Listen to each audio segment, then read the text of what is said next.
Yes, yes, yes. We are Never lie. live. We are live. Welcome, welcome, welcome. Yes, we have people watching already. I love it. My name is Dr. Tina D. Lewis, and I am the founder of Global Women Speakers, and we are sponsoring the Sunday Speaker Series, and that's where we are today. Listen, this is not number one, not two, not five, but number six. I cannot believe it. It started off simply by having a grand finale at the end of the year. I'm like, I want to do something special. I want to do something explosive. And so we had an event the end of the year, and it was supposed to be just 4 hours. And Jen, can you tell them how long we went? 14 hours. How many hours? 14 hours, right, Jen? 14 hours.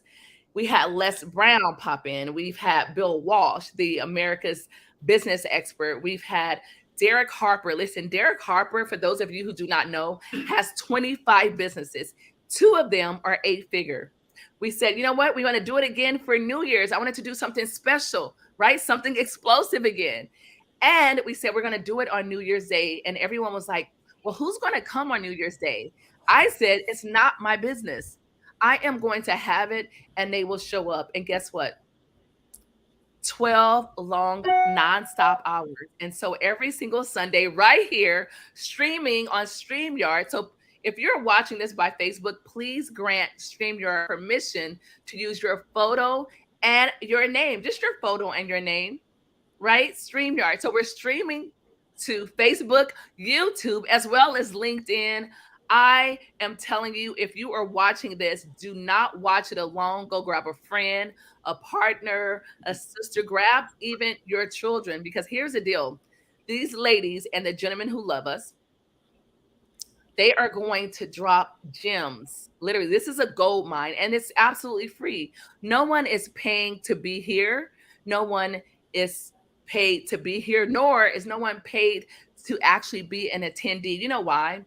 Because these women, each and every one of us, we believe that at some point in all of our lives, we must get past a point of making money and being successful and start living a life of significance and contribution. And that's exactly what we're doing right here, right now on Sunday Speaker Series by Global Women Speakers. And so we are going to start right now. I want the ladies to introduce themselves. And here's the reason. We don't want you to be here for 10 minutes if that's all you have to invest, or an hour, and you miss out on someone that you needed to hear from. I believe that your blessing is in your Sunday Speaker Series by one of these amazing, and I'm not biased, but they are members of Global Women Speakers, the number one professional organization to help women share their messages, their products, and their services around the globe. And so we are going to introduce ourselves. We're going to start with Jen. We're going to go to Vanessa, and then we're going to go to Dr. Crystal, then Dr. Emily, and then we're going to go to our gentleman who joined us, who is known as the unsupervised investor. You're going to find out why. But with that being said, go ahead, Jen, take it away. Thank you, Dr. T. Well, I'm Jen. I'm known as the branding astrologer. I could help you develop your personal brand through astrology. And through your birth chart, we could find your gifts and how to show it to the world. So I'm the personal branding astrologer. Thank you so much. Back to you. Woohoo! I love it. I love it. Now we have Vanessa. After Vanessa, we're going to have Dr. Crystal and Emily. You don't have to throw it back to me. Just take it away, ladies. Hi, everybody. I'm Vanessa Frater Robertson. I'm a confidence coach, and I specialize working with women who are in their 40s who have come through a tough time and maybe have low confidence. I empower them to step into their purpose, go from feelings of overwhelm, go to confidence, to step in their purpose and get the ideal life that they want. I coach them, I help them, I train them to feel unapologetic and feel that they don't have to ask permission, and they don't have to stay in this box that has been made for them, the conditioning that they've had, thinking that they ought to play small because they feel that that's their role in life. I help them see that they're going for those big, bodacious goals will help them have a more fulfilled life. And that's what I do. Wow, that's amazing, Vanessa. Oh my goodness. I feel like, girl, if I'd known you 10 years ago, I would have saved a decade's worth of trouble. Oh my, yes. Let the world be known what you do. I love that. I support that 100%. Thank you for that. Wow. So many cool people on this call. I'm Dr. Crystal Gifford, and I'm about 22, 23 years deep, I think, in the finance career. At some point, you stop counting and just start enjoying. And Tina wants me to share a lot of things about the successes I've had, but I really want to share a few successes today and some of the failures. So I'm here to share with you the journey that I've been on with money and understanding money and working with thousands of people throughout the years on how to really create a powerful relationship with money and make big decisions about money with confidence and know that you're taking yourself in the direction that you want to go with the decisions that you're making. So I'll be talking a lot about that money story and what it is for you to make that decision in your life. So thank you so much. Hopefully you'll be here to join me. And I believe now we're going to Dr. Emily. Hi, everyone. I'm Dr. Emily Letran. Thank you so much, Dr. Tina, for inviting me on here and trusting me because I think we just met last night. And I am the best mom in the world. I help business owners and entrepreneurs and our women friends decrease stress, increase net income, and excel in our business and live happy, impactful lives. And I would love to share some of the nuggets on how to grow your business, how to keep more money, and how to stay happy. Dr. Tina, you're back. Thank you, Dr. Emily. Thank you, ladies. I am so grateful and humbled to be here. Thank you for having me. Paul Brown, Wealth Now Investment Group, and I help businesses, entrepreneurs, find the business credit they need to finance their operations. Also, I'm in real estate, and my life purpose is getting water to those who need it and use principles of empowerment in order to get them there. So thank you for having me. It's a pleasure. It's an honor. Unbelievable. Wait a minute. So you heard a lot about these powerful people. You're muted. Isn't that funny, right? I was saying the best things. Like, it's really, we can really go home now because I can tell you this. What I said, I am not going to repeat, but it was incredible. So, ladies and gentlemen, let's get this party started. You've heard from Dr. Emily and what she does around, the world. You heard about Paul, who cares about getting water to those who need it most. Just charity. You heard about Dr. Crystal. Yes, I want her to tell her story. Yes, I do. Listen, she lost her father. She has 2 kids. She was involved in church and so many other things. But what matters most is her relationship that she developed with money that made it so powerful that now she can live the life that she's always dreamed of. And another thing, she lives a lifestyle that she does not need a vacation from. How many of you want to do that? I know I do, right? We all do. And so you also, you heard from Vanessa. So if you're over 40, approaching 40, will be 40, past 40, you need to listen to Vanessa, period, point blank. And I used to have a negative connotation when it came to astrology. As a Christian, I'm like, oh my gosh, that's witchcraft, that's this. But when I took a deep dive into exactly what it is, God created the heavens and the earth. He created the moon and the stars. And so getting to know like what I am and what I do based on my birth chart was incredible. It was really explosive. So with that being said, I'm going to bow out and we're going to bring none other than the Vanessa up to talk about how she literally gets deep into dealing with women who are 40. How many of you are approaching 40? Raise your hand. If you don't want to, it's okay. How many of you are over 40? Raise your hand. Well, all I know is if you listen to these steps, these actionable steps, if you listen to something that she's going to share, I don't want to spill the beans. I want her to do it for herself, but I am going to move to the back and pull to the front, none other than listen, my friend from the UK, When I say she's incredible, that's an understatement. She's really powerful. So if you could just tell them your name and where you're from. Let's do that. So everybody, I'm Vanessa Frater Robertson, and I'm from Birmingham in the UK. So that's in the middle of the UK, slap bang in the middle, landlocked. You couldn't get further from the sea. So that's me. That's where I'm from. Wow. So what caused you to go into women over 40? What about women that's, 45, 50? What about us? Well, I specialize in working with women who are 40 plus over. And the reason why that happened was I found that as I was going into this journey of life coaching, that those were the women who were feeling attracted towards me. It felt like I was manifesting something in the universe, and they were coming towards me and wanting to work with me because something in my message was resonating with them. So when I was talking to them, so I would say to women, like, who here would love to have a beautiful, ideal life? Wow. And who here would love to have a beautiful, ideal life and have greater impact with the family and the community around them? I mean, if you can put that in the chat so I can see it, if you're able to, that would be great. Put a 1 in the chat so I can see that and see how many people that resonates with. Because when I was going through my difficulty, I was feeling lonely and lost and broken.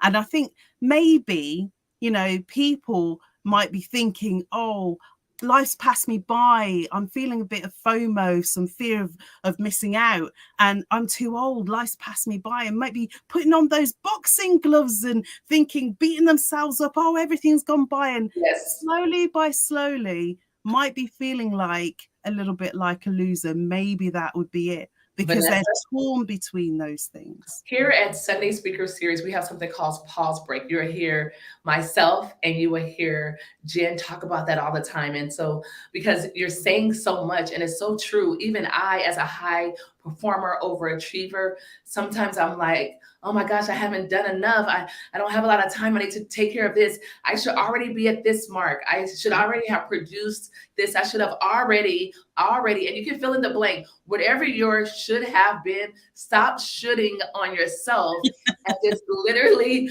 make it happen. So I'm going to bow out. I had to ask those questions. And for those of you who are watching, we want to say thank you. Thank you for being here, because we know that without a shadow of a doubt, you could spend your Sunday afternoon doing anything, but you chose to spend it with us, and we are delighted. And so with that being said, I am going to bow to the back and move to the front, none other than the Vanessa Robertson. So everybody, I would dearly love to find out from you, if you want to live that wonderful, ideal life, put a 1 in the chat. But then also put a 1 in the chat if you would like to have that greater impact on those around you. So where are you now in your life?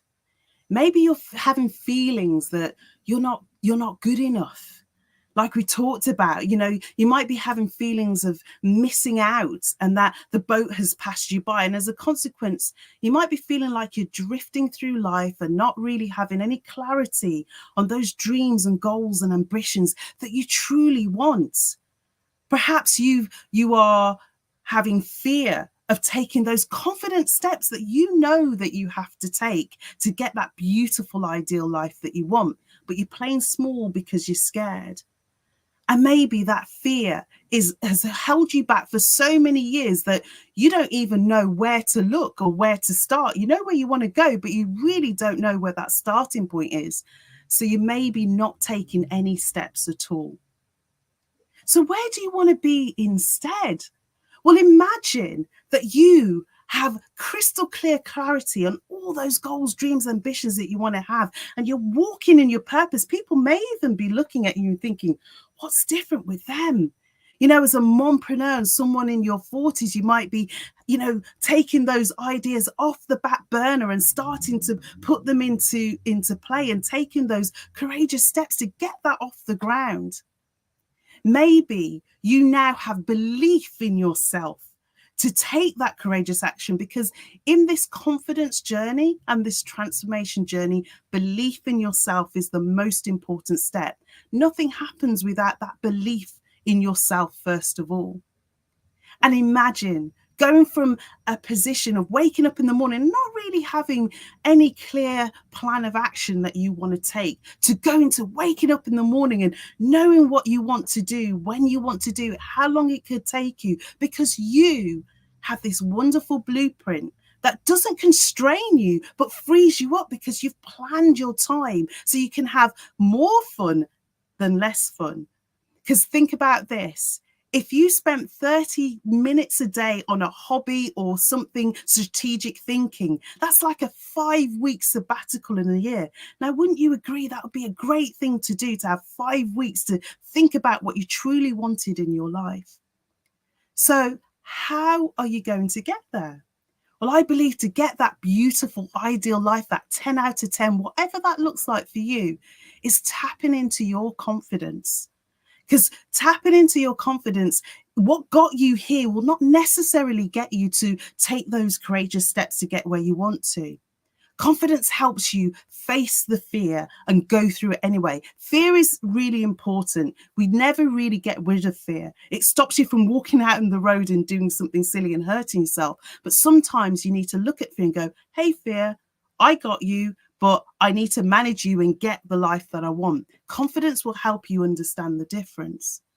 Confidence will also help you take those courageous steps and come out of your comfort zone. And what do I mean by comfort zone? Well, that's the operating system that you normally, live your life on. And it might be the comfort zone that you could actually be staying and living with that pain of not doing what you want because it's comfortable.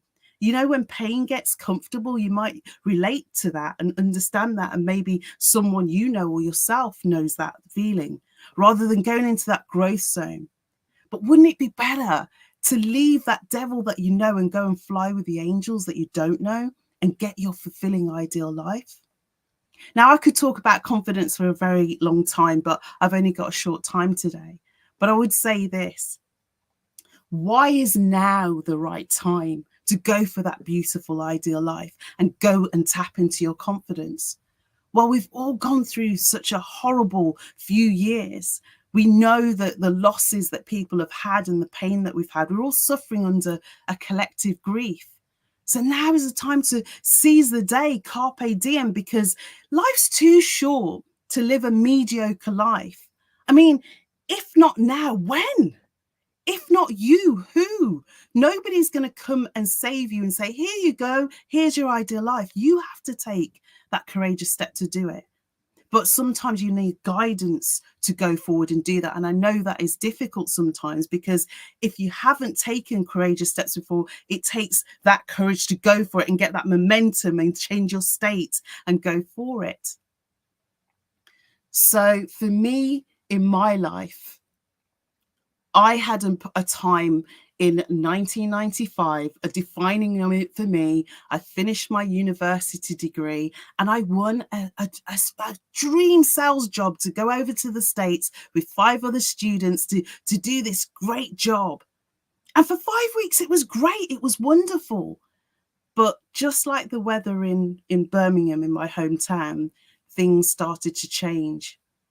My team leader, who was like a GQ Model S type kind of guy, he was about 5'9", God's gift to everybody, he thought, was always looking over my shoulder, micromanaging me and telling me what to do, but sabotaging things that I wanted to do. And at that time, I felt a bit like a victim, and I got fired.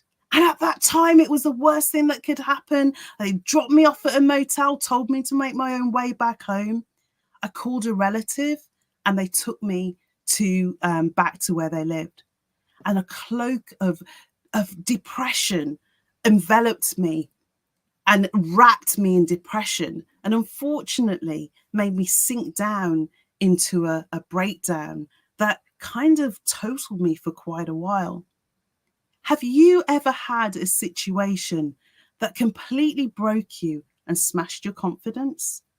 If you have, you'll know what I'm talking about. And this may relate to you. You may be able to, it might resonate with you. When I went back home to my family, because it was the warm comfort of being with my family, I found like I was playing small. I was going for jobs that I was overqualified for because I was scared. That vicious voice in my head was saying, Vanessa, you failed in America, so you'll fail somewhere else. Stay in your comfort zone. But I didn't want to stay with the story of, I can't do this. I wanted a story of, I can do this. So I'd watch videos and YouTube videos and read all the books I could about refiring your brain and rewiring your brain, change your story, change your life.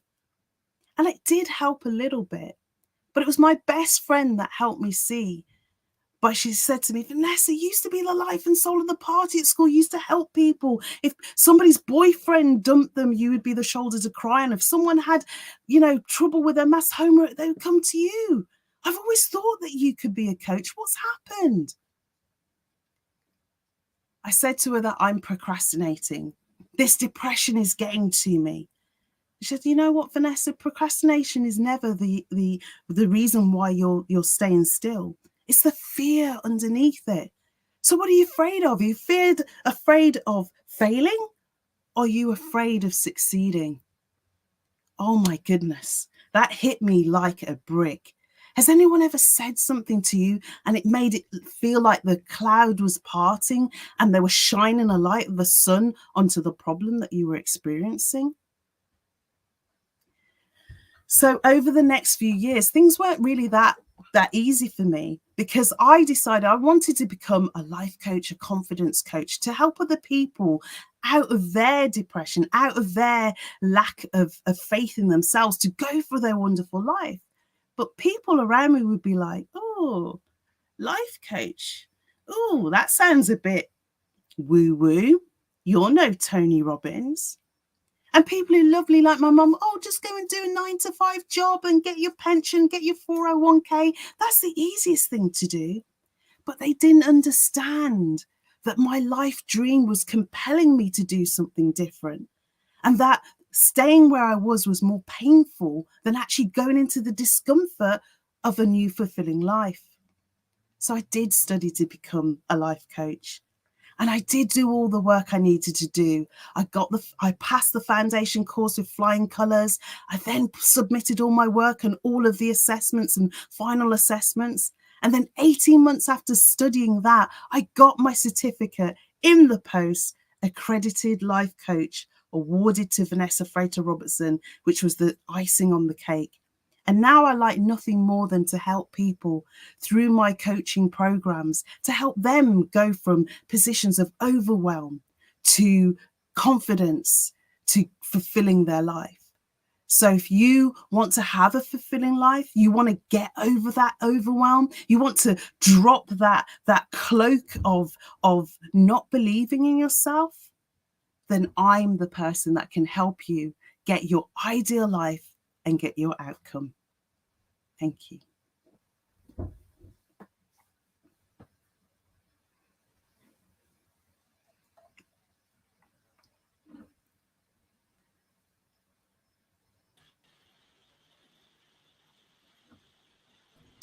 Oh my God, thank you so much, Vanessa, for this amazing sharing. Oh, she's back. Hello, Yes, Dr. T. Hello.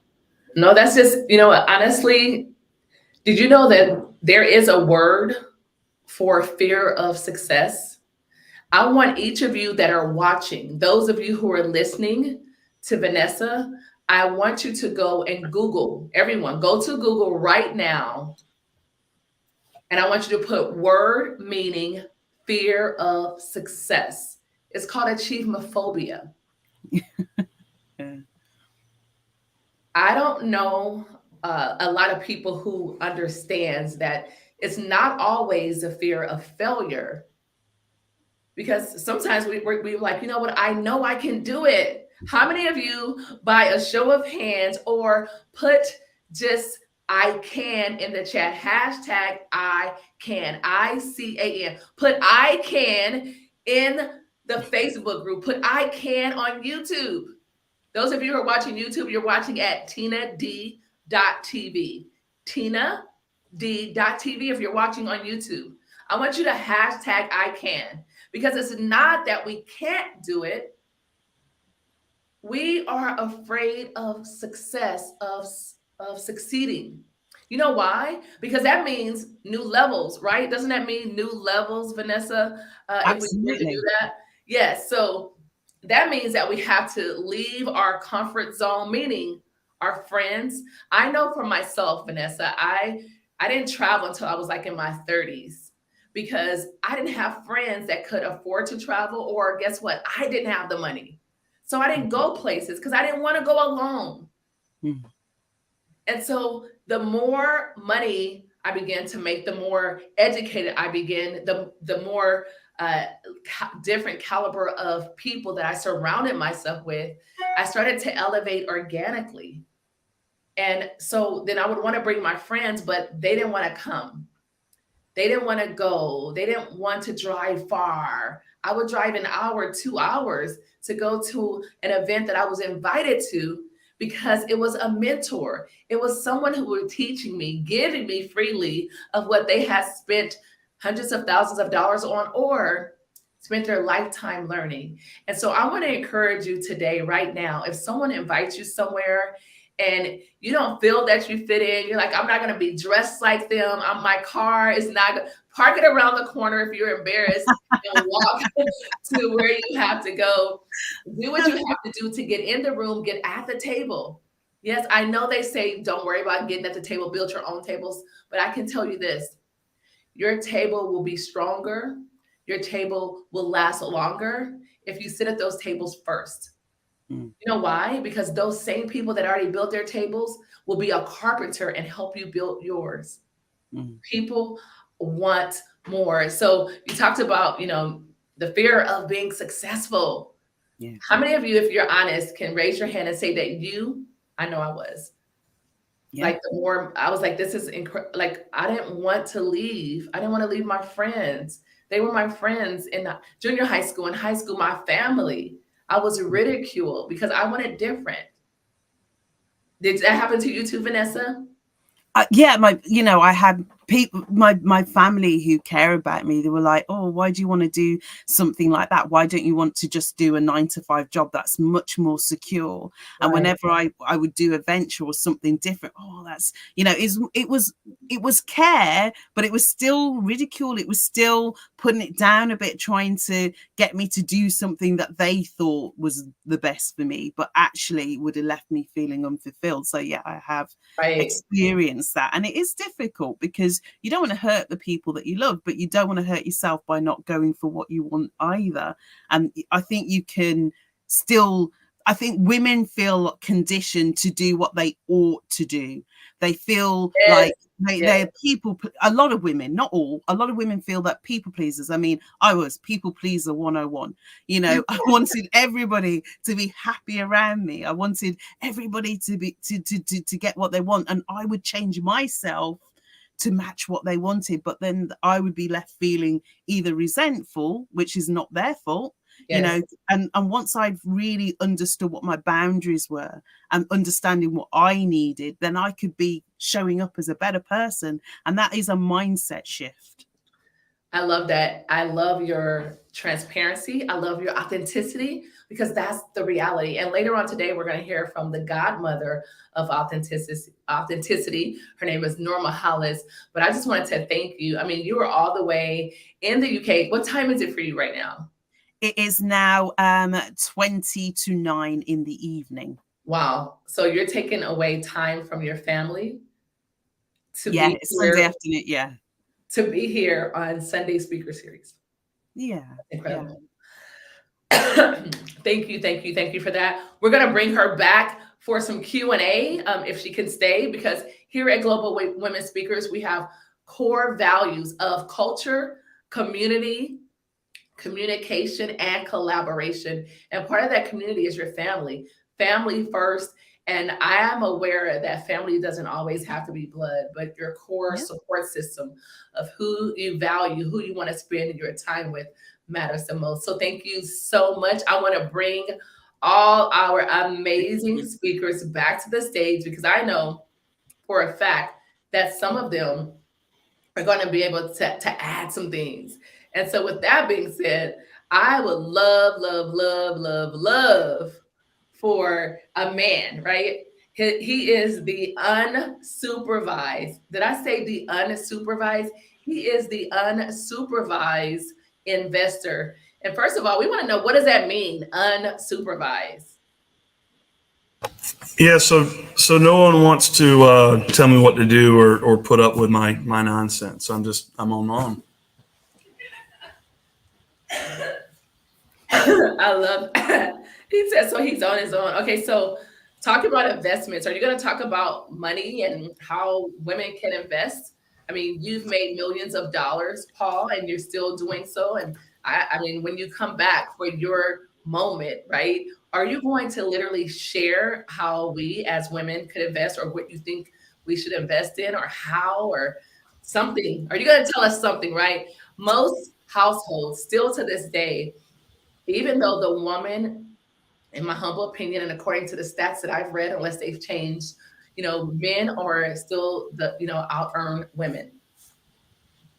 And supposedly they are the ones that are bringing, money into the household. However, from my personal arena, I know for a fact that women are out earning men. So for those women who would love to bring in more income into their households, to be an asset to their spouses and to contribute, like, are you going to give us some tips, some tools, some things that we can do to actually invest and generate some income? Yeah, absolutely. So I'm going to talk about money mindset and then finish that with actionable steps, because there's no use to talk about principles or information without something actionable. And I'll piggyback on what you said about the statistics and the history. Now starting out earn men, that's incredible, because it's only a generation or two of that women have even been able to have things like bank accounts and property ownership, which is a sad thing. But look at the ground that is made up. And more importantly, when women have resources and their time freed up and they have wealth, they help a lot more people statistically than men do. So that's why I'm humbled and honored to be here, and feel that when I have these talks, it can go a lot longer than I'm with my bros. Well, we appreciate it. And if you are suffering from the disease entity achievemophobia, the fear of success, any one of our amazing speakers literally can help you with that, because they have achieved some incredible, unbelievable things. We have gone through some unprecedented times that made us who we are today. And so I just want to say thank you for sharing that, Paul. And now we're going to bring to the stage none other than the Dr. Emily. Dr. Emily, you are literally, I believe, the best kept secret. I don't know who does that. Who has the time to have dental clinics all over the world, still be the best mom. Like, she's a world-renowned dentist, but her introduction was she's the number one mom. So first of all, thank you for being here. She is absolutely correct. I actually met her last night, and we were trying to have a conversation. Everyone kept coming. And she's like, time out. We're having a conversation. We're talking. I'm like, listen, we could talk tomorrow we could talk tomorrow. Then when I found out who she was, what she does, and most importantly, her heart, because here at Global Women Speakers, we don't look for people who are like-minded, but like-hearted. And this lady has a heart, not of gold, but of platinum. And I wanted to bring her to our tribe. Global Women Speakers is everything to me. And if I could bring the top talent, if I could bring those that have done it, because here's the deal: you can't give what you don't have, you can't teach what you don't know, and you can't lead where you've never been. Well, Dr. Emily is quite the contrary. She's led, she's been, and she's done. And so, Dr. Emily, do you mind sharing like best mom? Like, why is that your intro? Yes, well, thank you so much again for having me on the show, and I'm so privileged, and thank you for creating this platform so we can all come and learn and share. And the reason I say best mom is, first of all, as a marketing tool, I claim it first, right? Woo! Yes. In marketing, you claim it first, you own it. I'm very blessed to have three beautiful children. And if I can just backtrack a little bit, I actually came to the US as a refugee at the age of 13 from Vietnam. So I'm one of those boat people. We escaped Wait, from. wait, wait. Time out, time Uh, out. You didn't share that with me last night. So are you saying that you were a refugee and you are a dentist with multiple offices, a coach, and the world's best mom all in one from being on a boat? Is that, I'm just making sure I'm hearing you correctly. yes, you heard me correctly. You didn't drink anything today, did you? Wow. Well, yes, Listen, I I'm just came going to to the bow out. US. At this stage, I am going to bow out. I am going to bring Dr. Emily to the forefront because, ladies, I want you to listen. It's not how you start, it's how you finish. It is not how you start, it's how you finish. And it is time for the woman to be unashamed, unapologetic, and unmuted.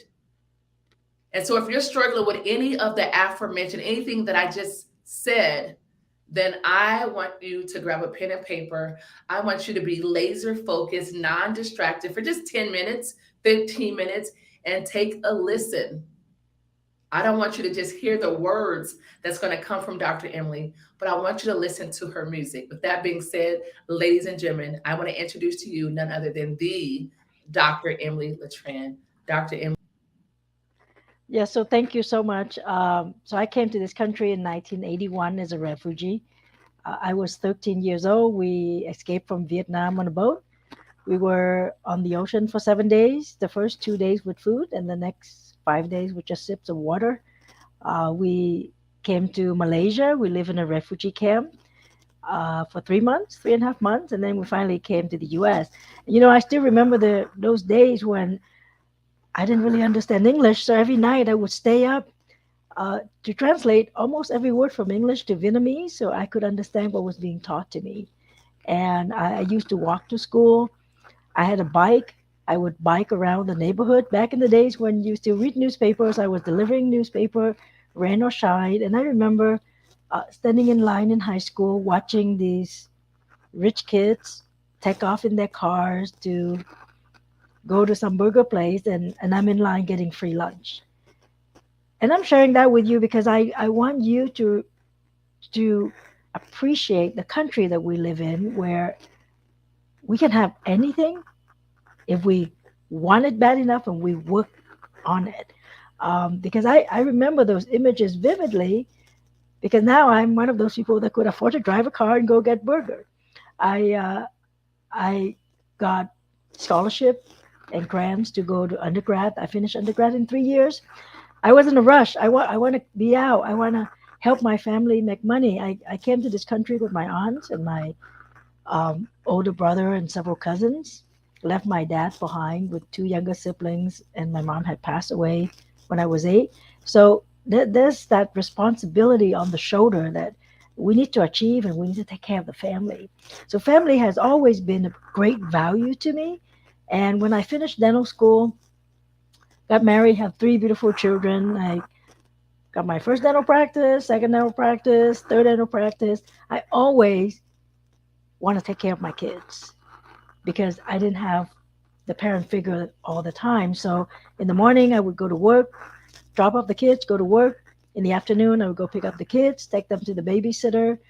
Or sometimes they went to work with me when they were older. And then at 6 o'clock, I would go pick up the kids and then go home and then start dinner. And with all of that, juggling the schedule and taking care of the kids, and kids grow up, straight A students. My son actually, at the age of 14, was contemplating suicide. And we found that out in time. He was being bullied at school for several years, and we helped him live through that. He actually wrote a book about it. It's called Fade Away by Austin Wynn, and it got endorsed by Bob Proctor, and it's actually an Amazon bestseller. And I'm sharing all that not because I want to brag, but I want to tell you that as even though we're busy at our business, be present for your kids. Be there for your kids, be supportive for your kids, because family, just like Dr. Tina say, family comes first. And for me, being the best mom mean I could be struggling at work, but when I'm home, I want to be there for my kids. So this is the first thing that I want everybody to do. First task is when you're home eating dinner, I want you to turn your smartphone into a dumb phone. And what that means is you do not answer the dumb phone. The dumb phone does not work during dinner. Put on an auto message. I'm having dinner with my family. I will get back to you as soon as I can. But be present there for the family, for the kids. Chatting with them. Ask them dumb questions. What you do today? And they say nothing. I don't know if you get any of those kind of answers like me. But be there for the kids. And then when you go to work, be very, very productive. And what do I mean by that? A lot of us women, we are stressed out. Why? Because we think we have to do everything, right? We have to oversee everything that the team does. We have to double check everybody. We're the best one that can do the work in the office and the business. That is actually not true. The power of leverage is something that I like for everybody to make sure that you do. So this is task number 2. I want you to just quickly write down the main things that you do every day. So for example, I'm a dentist part of the time, and a coach, consultant the other part of the time. So as a dentist, I'm going to write down, treating patient is one thing. Maybe I get up in the morning, maybe I answer email, maybe during the day, I greet some vendors. Whatever you do during the day, I want you to just quickly write down those things. And then I want you to put a check mark next to the activities that directly bring in money. So if you're on Facebook scrolling and trying to make comment, and that's one of the things that you do, I don't think that deserve a check mark unless you're getting a customer directly from there. So put a check mark next to the activity that make you money, and then I want you to circle the check marks that you're the only person that could do. And a lot when I'm speaking, when I'm on panel like this, I see people looking at their list, and they don't have that many check marks, and they have no circle. And I mean they have I want you to circle the one that only you can do, right? And they have a lot of circles. And what I want is I don't want any circle on there. I want you to be able to delegate as much as you can. I want you to focus on the activities that make money, and I want you to be able to delegate as much as you can, because you are the brain of the business. You are the chief, you are the leader, and being focused, being productive is doing the thing that matter the most. And if you can actually replace yourself in doing that, and you can just be the chief marketing officer, where you're going to drive the business to grow, that would be ideal. Dr. Tina and I were both on a cruise, like she said recently, and there were several people having that laptop lifestyle where they can run the business without them being in the business. And not everyone can do a virtual business, but think of how many things that you can actually delegate that you don't actually have to be there. So I gave you task number 1.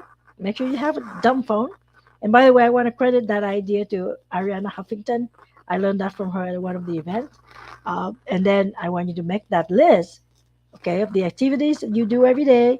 Check the one that make money directly, and circle the one that only you can do. And hopefully there's no circle there as we're working toward the future. And the third thing is I want to touch real quick on influence. Influence is marketing, is promotion, is positioning yourself as the go-to expert. And a lot of time, me being Asian, and I think some of our friends culturally, we taught not to be bragging, not to be, posting things and showing off. But guess what? like Dr. Tina say, I'm one of those best kept secrets, right? Well, I've been trying not to be a secret. We got to go out there. We got to promote ourselves. We got to promote our business so people know us, so we can serve more people and therefore make greater impact. So I encourage everybody to become an author, to become a speaker, to be out there, be active in your community, be a philanthropist, give back to the community. Even if you're coming to your kids' trips or your kids' classes and you're volunteering, you're there. You're somebody that they can see, because you don't need to hide behind your, or not hide behind, but maybe stay behind your husband or somebody else's shadow. We have our own aphid shadow, right? And we want to show that off to other people, um, especially for the moms. I know you all best moms. Um, I'm saying I'm the best mom because, like I said before, it's a marketing strategy. People would come up to me all the time. Well, why are you the best mom, right? Well, I'm the best mom because I'm running multiple businesses, and my kids are growing up, and we even overcome that really really difficult challenge of my kids contemplating suicide. And I am so proud to brag that my daughter is going to be graduating from dental school in June. My middle son's going to be graduating from pharmacy school in May, and then the youngest one, our trouble child, he is a writer, and he got a fellowship to go to an Ivy League school this summer, doing the fellowship to learn more about writing. He's been writing for the LA Times. He's been writing for the Daily Bruin because he goes to UCLA. And I think for us, the biggest thing for women entrepreneurs, for moms, is to watch our children have an easier journey than us, achieve more than us, earlier than us, and have their own happy life. And we're there at peace watching our children's success, enjoy their success. And if we can help others grow, I would love to be that catalyst to help everybody grow their business. Is that good, Dr. Tina?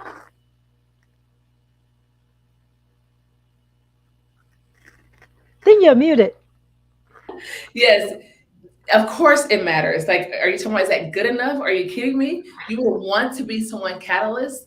Absolutely. I want you guys to go. I'm a big fanatic of etymology, words, and where it comes from. I want you to look up catalyst. It's very powerful. It's just being that little thing that when you add to it, it causes it to combust. And that's what I want for each and one of us to be. I want us to be that catalyst. She says she's the best mom. She says, hey, she claimed it first. You gave some very actionable steps, and that's what it's all about. It's about being here on this Sunday afternoon, taking away actionable steps. No fluff, no just motivation, no just inspiration, but actionable steps. And so, Dr. Emily, if you can give them 5 steps on becoming their best selves, not giving, not, I would say not giving, but not hiding or being unfound behind their husband, or it doesn't have to be their husband, because we do not bash men. We respect your husband. Right, right. He is the head of the household. That's not what we mean at all. We mean that you have a gift. There is a gift that only you could bring to the world. And the world is waiting to receive it, not from someone you told it to, but from you. And so, Dr. Emily, if you could give the ladies who are watching, myself and all the others, just 5 steps on how to become our true authentic self. We're going to have Norma Hollis. She's going to be on later, the godmother of authenticity. She's going to talk about being authentic, knowing who we are. But also, I would love for you to share, like, what was 5 things that helped you overcome that shadow, want to be unmuted, want to be unashamed, wanted to be unapologetic. Do you mind sharing that with us, Dr. Emily? Over to you. Absolutely, and yes, I love Norma Hollis. We know each other personally over the years. Those are actually my 5 favorite pillars of high performance. First is clarity, being very clear what is most important to you. Because, like I said earlier, sometimes we are so busy, we try to do a lot of things, we get distracted, and we're not getting to our goal. So, being very clear in what you want Focus only on the one that actually will move the needle, that help you get to your goal. Second is energy. Some of us go to work and we give work everything, and then we just drag our tail home, and the family got the leftover energy. I like for us to try to recharge during the day. Some of us, I know you ladies know yoga, stretch movement. Like go do it. Go do it. 2 minute 2 minute meditation. Close your eyes, rest your eyes. When you go to the next customer, like for me, the next patient, I'm just gonna take a moment. I'm going to take some deep breath. Maybe I will walk outside the building. So the next patient is going to have my 100% attention, just like the last one. And so all of us should do that so we maintain and recharge energy during the day. Productivity, I touched on it a little bit about that list that you make. Ask yourself the goal for today, whatever the heck I'm doing right now, does it contribute to that goal or does it not? And if you ask yourself that question, sometimes you're going to find out, and this is not it. We don't need to do this right now. Courage. We are all very courageous. We all of it. I dare to say women are more courageous than men. In any case, sometimes though, we're too nice. We are people pleaser, right? We'll fight for the kids, and we'll step up. And then over here at work, we need to fire someone, and we're trying to be nice. When I first started business, it took me 6 months to fire someone because I said, oh, Halloween's almost coming up, so I'm going to wait. Then it's Thanksgiving, then I'm going to wait. And then Christmas, and then New Year, and then Chinese New Year, right? Have that courage. If this is a business decision we have to make, do it now. Execute it. And last but not least, just like we mentioned, influence. Step into your power. Communicate to your spouse, your partner, the people around you, what's most important to you, what you're trying to do, and you'll be surprised to see that they are supporting you. If they're not supporting you, we have to kind of evaluate the relationship, but step into that power, hold that influence, hold your spot, because we deserve it. So those are the 5 things: clarity, energy, productivity, courage, and influence. Back to you, Dr. Tina. Woo! There you have it. There you have it. I love it. I love it. I love it. Dr. Emily, it's funny. Like we're waiting for Norma. You said you know her personally. That's awesome. I actually have. There she is. There's the godmother of awesome. I know, Ma. I know, Ma. Good to see you. Congratulations. Yeah, you're still growing. I love it. I'm still growing. Yeah. Your business. Yes, I love it. Congratulations. So when you put yourselves in the right circles, this type of synergy happens, right? It's not happen chance that I happen to be in Miami. I just was on a cruise with Dr. Emily, met her last night. She's on the Sunday speaker series. And Norma Hollis, I've known Norma literally. She was my mentor. I was on her stage. This lady talk about big events. We had an event at the convention center and I was on her stage. She has been a mentor, a friend, a big sister for a very long time. And it is my honor that she decided to plant her flag here with Global Women Speakers. Already she is like, listen, ladies, we all know that we pick up different habits from our parents, our spouses, our friends, our children, our pastors, our professors. But you know what happens when you pick up those things from different people, right? We become someone we're really not. And we're going to have Norma talk about that later. But what I wanted to do was call her in so she could say hi to Dr. Emily, because this is amazing. I love it, love it, love it. Yes. So Norma and I live in California, and Dr. Emily lives in California as well. And so we all met independent of one another, but there's a common denominator called servitude that brings you together. And that's what Global Women Speakers is all about. We have a common denominator. Every single speaker, every single woman, we have a common denominator, and that is to serve women entrepreneurs all over the globe, helping them be authentic, helping them operate with influence, like Dr. Emily shared, and helping them be unmuted, unashamed, and unapologetic, sharing their messages, their services, and their products literally around the globe. I thought we are also all badasses. Woo! You heard it right here, right now. I told you Dr. Emily was just being nice, right? I told you she is a firecracker. She's a cracker. She said we're all badasses, and I'm just repeating after Dr. Emily, because if Dr. Emily says it, I'm being authentic. We got the godmother of authenticity here. I'm being authentic. We're badasses. We're boss babes. We're all of those things. And so, Norma, I cannot wait for you to come up. You're going to talk about being authentic. That's going to be awesome. But in the meantime, Norma and I are going to go to the backstage. And Dr. Emily, you have shared so much value. We need to know how to get in contact with you. How can someone that wants to be the best mother, someone who wants to learn how to have dinner without going like this, right? How to have dinner without 1 minute. How can we do that? Like literally, like, is there a secret? What is it that you do? Because did you just, is it just because you prioritize, and we all know that family is first? Is it that, what is it? What's your secret? I don't want to guess. I want you to tell me. What's the secret to not answering your phone, not texting, not doing anything when it's family time? Well, like I share a little bit of my story there. When I grow up and I didn't have my parents, so when I have that privilege of becoming a parent, I say to myself, I need to be there for my kids, right? Well, when I was younger and escaping to the U.S., I didn't have a choice. Nobody had a choice. My dad had to send us away, escaping communism. So now that I do have a choice, I'm going to choose to be here for the kids. And I think for all of us, I think we just all need to pause and say, why am I doing this? Like, why are we working hard? I think most of the moms, you're working hard because you want a better future for your kids, right? Maybe you're planning to have a great vacation for your kids. It's usually for a reason. Usually it's not for us. I dare to say the majority of women, we do things for others.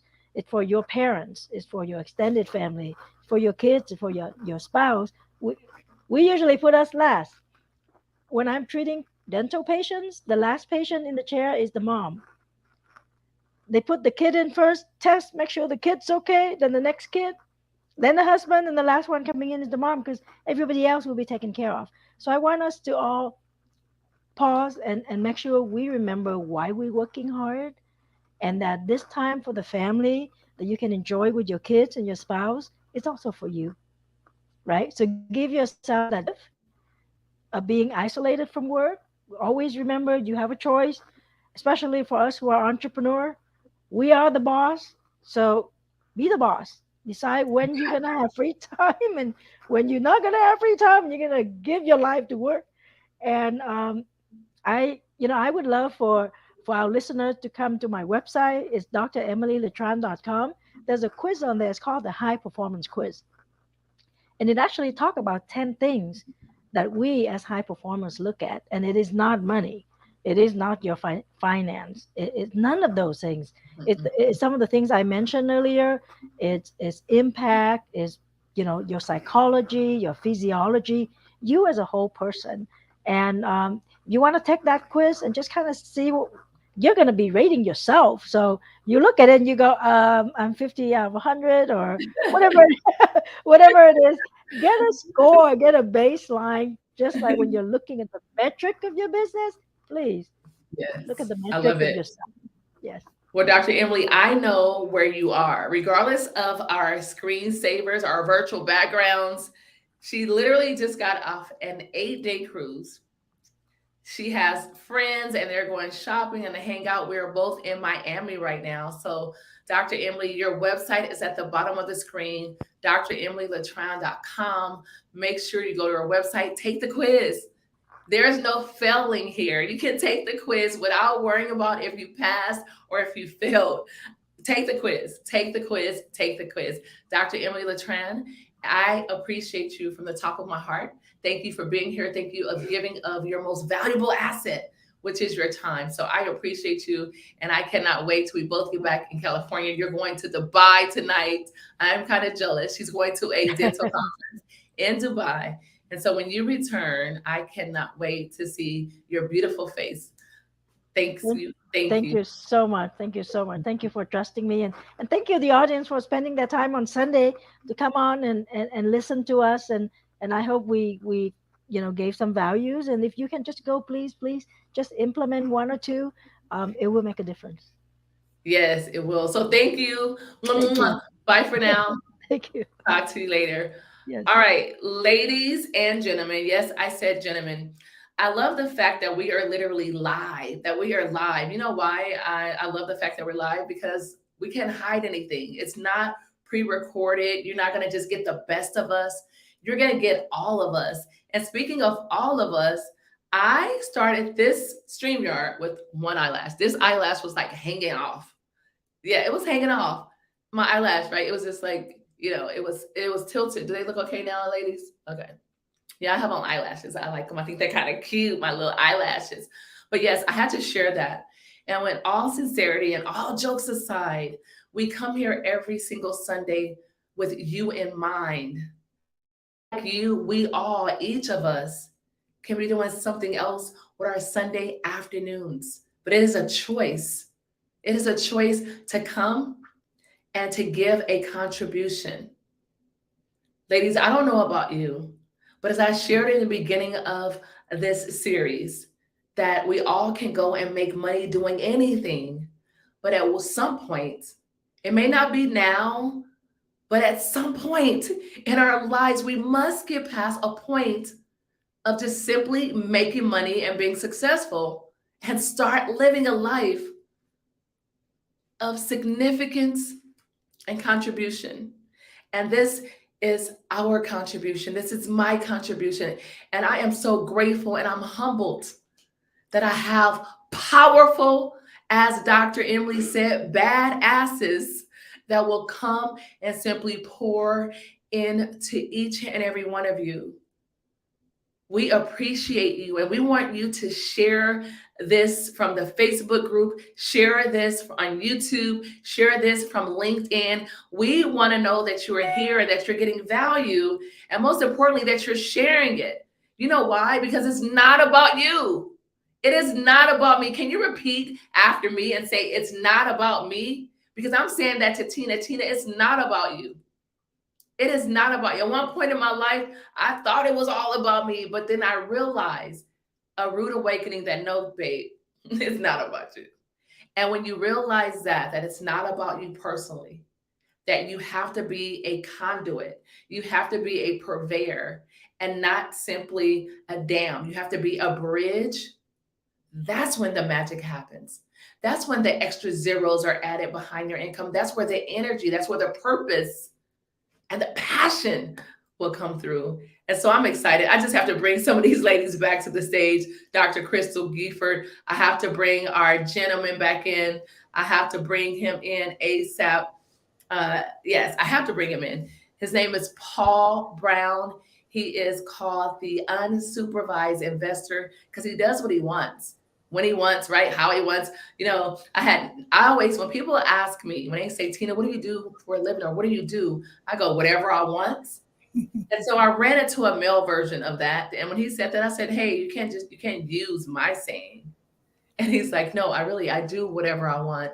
So after listening to Dr. Emily, after listening to Vanessa, Dr. Norma Hollis, and I call her doctor because she was nominated. Let's give her a round of applause. She was nominated for her honorary doctorate degree. And I'm so ecstatic.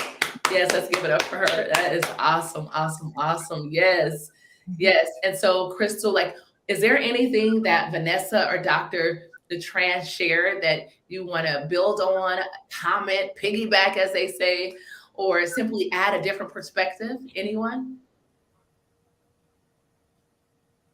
Well, I love that some of her words she used are the ones that I use. I have a whole different angle on it in many ways. Actually, it's probably the same angle. When I owned my speaker bureau, 99% of the speakers that came to me had the same message. They just use it from their own life experience, from their angle. And that's what I saw with Dr. Emily. It was good to see her again, too. Like words like courage, I use that a lot. And just knowing yourself, those are so important, so important. So I just applaud her for having her realization beyond dentistry. My dad was a dentist. He wasn't nothing like Dr. Emily, though. He was just. So I appreciate. I just value that she's gone way and beyond. And they say that dentistry is one of the top industries for suicide. but she'll never go there because she's found other ways to handle it and deal with it. So I just really applaud what she did. Wow, that's awesome. That is so awesome. Well, with that being said, we are going to move right along because we respect your time. You've already been here with us for, wow, an hour and 15 minutes. Thank you, thank you, thank you for being here. Thank you for spending your time with each and every one of us. We are going to go over to none other than who we call the money doc. Crystal, do you have some time? Do you have some time? Do you want to do, ladies, I want you to vote. Do you want money now or do you want authenticity? You want money? Oh, we have, listen, we have Anicia Williams all the way from the UK is in the building. She's incredible. Listen, she is a valued member of Global Women Speakers. Shout out to Venicia Williams all the way from the UK. She's having an incredible event in the UK in June, and I'm gonna bring her on later so she can tell us all about it. So ladies, do you want money or do you want authenticity? Let's see, let's vote. We're looking at it, money, authenticity, money. Girl, don't you know it's always both? Always both. Okay, listen, they said it's gonna be both. That's what they said. So guess what? That's what we're gonna do. We're gonna bring them both on. I'm gonna ask some questions, and then we're gonna just have one. So, Crystal, where are you? There you go. Yes. Okay. So, Crystal, can you please? I call you Crystal. You're Dr. Money. You're many things that you've accomplished. But if you don't mind, just sharing with everyone who you are, and then I want Norma to do exactly the same thing because this is important. Because you're right. It is both. It doesn't have to be an either or world. It can be an and world. And you can't make real money if you're not being authentic. So with that being said, Crystal, take it away. And then after that, you're here, Norma. Norma Hollis, the godmother of authenticity. I love that. Thank you so much, Tina. And it's a pleasure to be here and a pleasure to meet you. I think we've not met in person before. So thank you for showing up and co-producing with me, right? This is the magic of Tina. She's always got us doing something. And I'm Dr. Crystal Gifford. And please, Crystal is absolutely fine. I want you to know that I did these credentials. I grew up an overachiever. But I decided when I was 23 years old, that I wanted to be a college professor. I landed a gig. And so the degrees just from there made sense. It was a necessity for going down that career path. So I love it. And to the nature of what Vanessa has shared with us, now in my mid-40s, I own that. And so I've added that doctor title back on. And I'm really here as I'm a speaker, an author, an educator. I guide more than anything in my life. Most of my relationships, I'm in a guide position. But what I really celebrate about myself the most is that I am the cosmic cheerleader. I believe in you, no matter what you believe your vision to be, and no matter how big you think it might be impossible. I am that cosmic cheerleader. And my bliss is to lift someone up who has an inkling of an idea, a spark of a thought, and show you just how that is possible through the power of decision. And to let go of any ideas that might be in your mind that you have to get the money and then choose what you do, and reverse that and say, I'm going to decide what I'm going to do and invite money to that party because money likes movement. So I'm pleased, and it's my pleasure to be here with you and just to be in service. And I feel coming off the screen your authenticity, and I just am excited to hear. So I'm going to pass the mic just so we can hear more about you. Oh, it's interesting. You made a comment that I've lived, and that's to know what you want to do and to where the money will come. And that certainly has been my life. A lot of people, they tell you find a goal and run for it and grab it no matter what you're going to do. But sometimes that's not what's in the cards for you. My story goes back to actually remembering before birth and remembering getting my assignment for being on the planet. And so all my things I've done on the planet have been related to that. Although there have been many times that I've forgotten that. But being authentic for me means being that true self and coming back to that. And the real journey to that started when I was 28. And I realized that I had become my parents' version of who they thought a Black girl should be in America. I had the husband, I had a good job, he had a good job, we had cars, we had a big house, money in the bank, all those things that they say make you happy. And I was miserable. And that's when I started a quest to understand, who am I?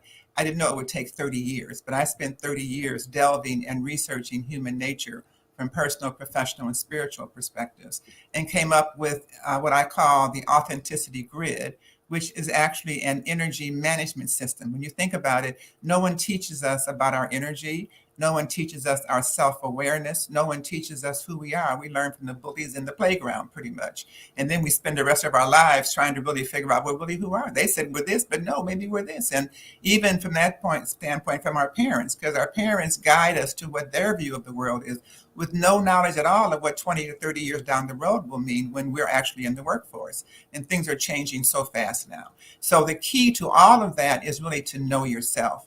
And that's what I'm going to be talking about more. I'm going to talk today about a little bit about the long-term journey, the future of humanity, if you will, the history and the future, because we spend so much of our time on the planet thinking about that short time we're here, that 80 years or so that we're here. And most often we spend our time on what we're going to do today and not even thinking about the bigger picture. But I want to give you some big picture perspective. And that's what I look forward to telling you, because authenticity is bigger than each one of us individually. And I'm looking forward to it. Thanks, Tina. And Dr. Crystal, it's so nice to meet you. I look forward to hearing your presentation as well. Very nice to meet you as well. Wow. So since we can have both, we got a taste of them both. But right now we're going to go ahead and we're just going to go alphabetically. We're going to talk about authenticity, because you cannot make money without being authentic. And so Dr. Crystal and myself, we're going to move to the background, and we're going to move none other than the Normahalis, the godmother of authenticity, to the front.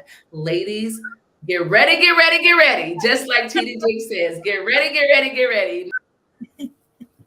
Well, thank you, Tim. I'm going to take my glasses off because they're going in the light, and authenticity means really being able to see somebody. So I want you to see my eyes as I'm talking to you.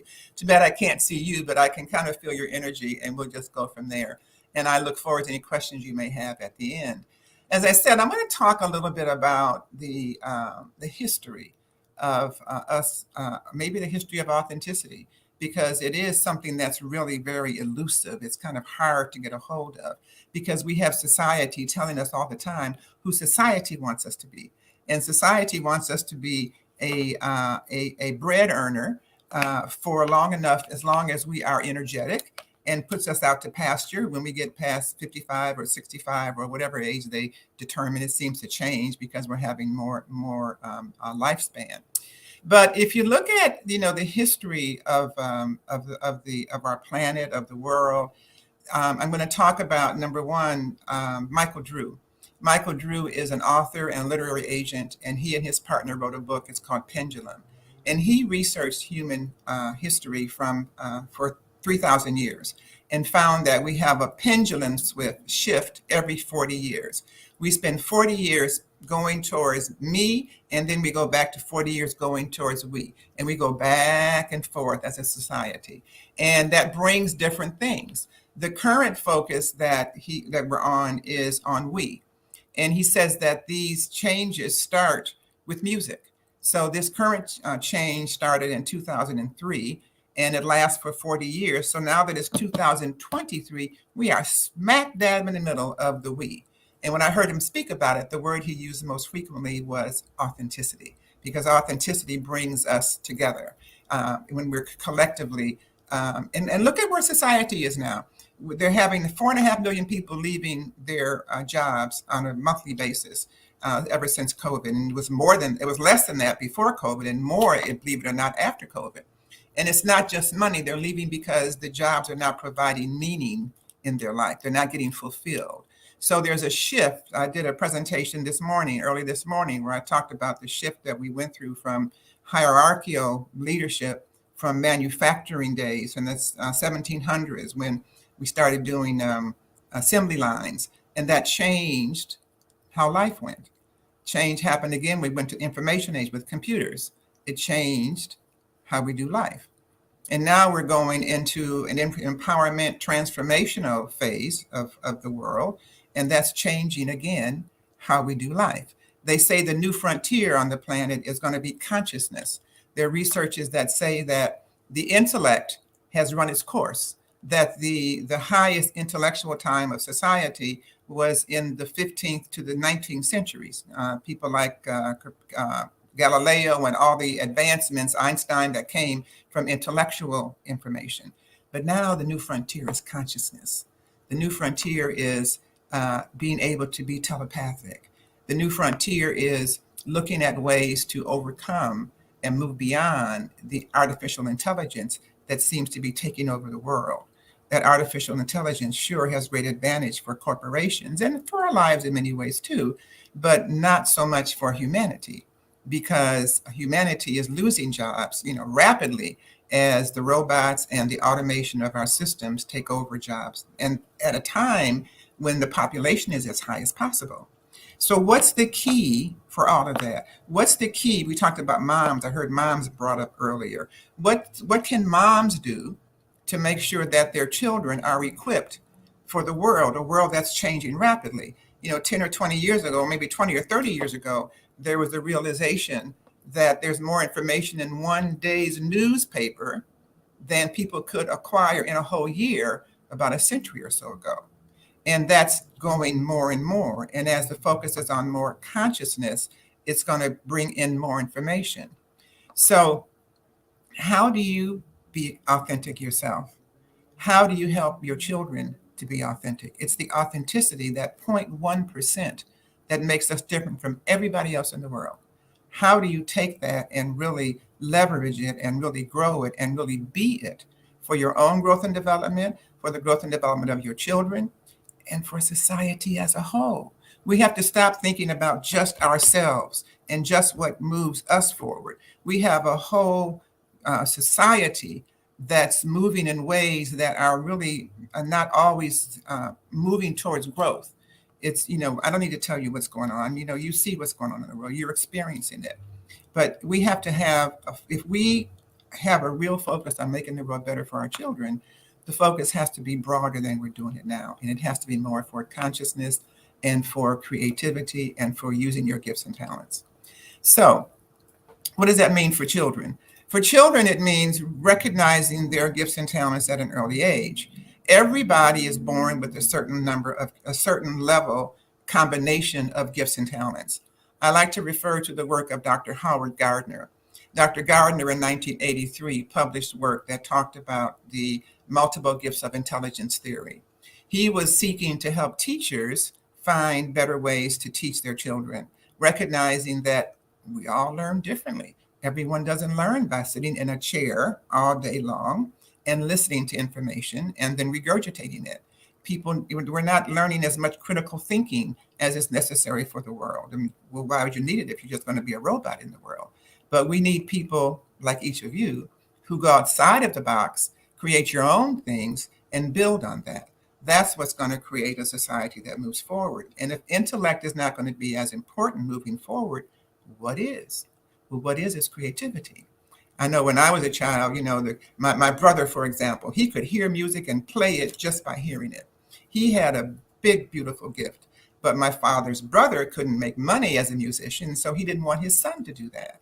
And then that just, in fact, he had his son go to a military school, which he hated. That's not who he was. That's not his gift. He ended up dying at an early age because he wasn't able to, he had to find other alternative ways to live, and it just really didn't work. But in the future, creativity is really going to be what is the movement forward. That's going to be what makes someone individual. As I mentioned, Michael Drew said that it's music that ushers in the change from me to we. And music is creativity. Music is a musical gift, someone that hears sound. And when you think about the creative, the music and the arts, those things are expressed before intellectual expression. So those usher in newness. So if you have a child who's showing what you call visual spatial gifts, they like color, they like to draw, they like puzzles, they can take things from the thought to reality, then you want to help them develop that. If that's your gift, you want to develop that too. You want to listen to your inner voice.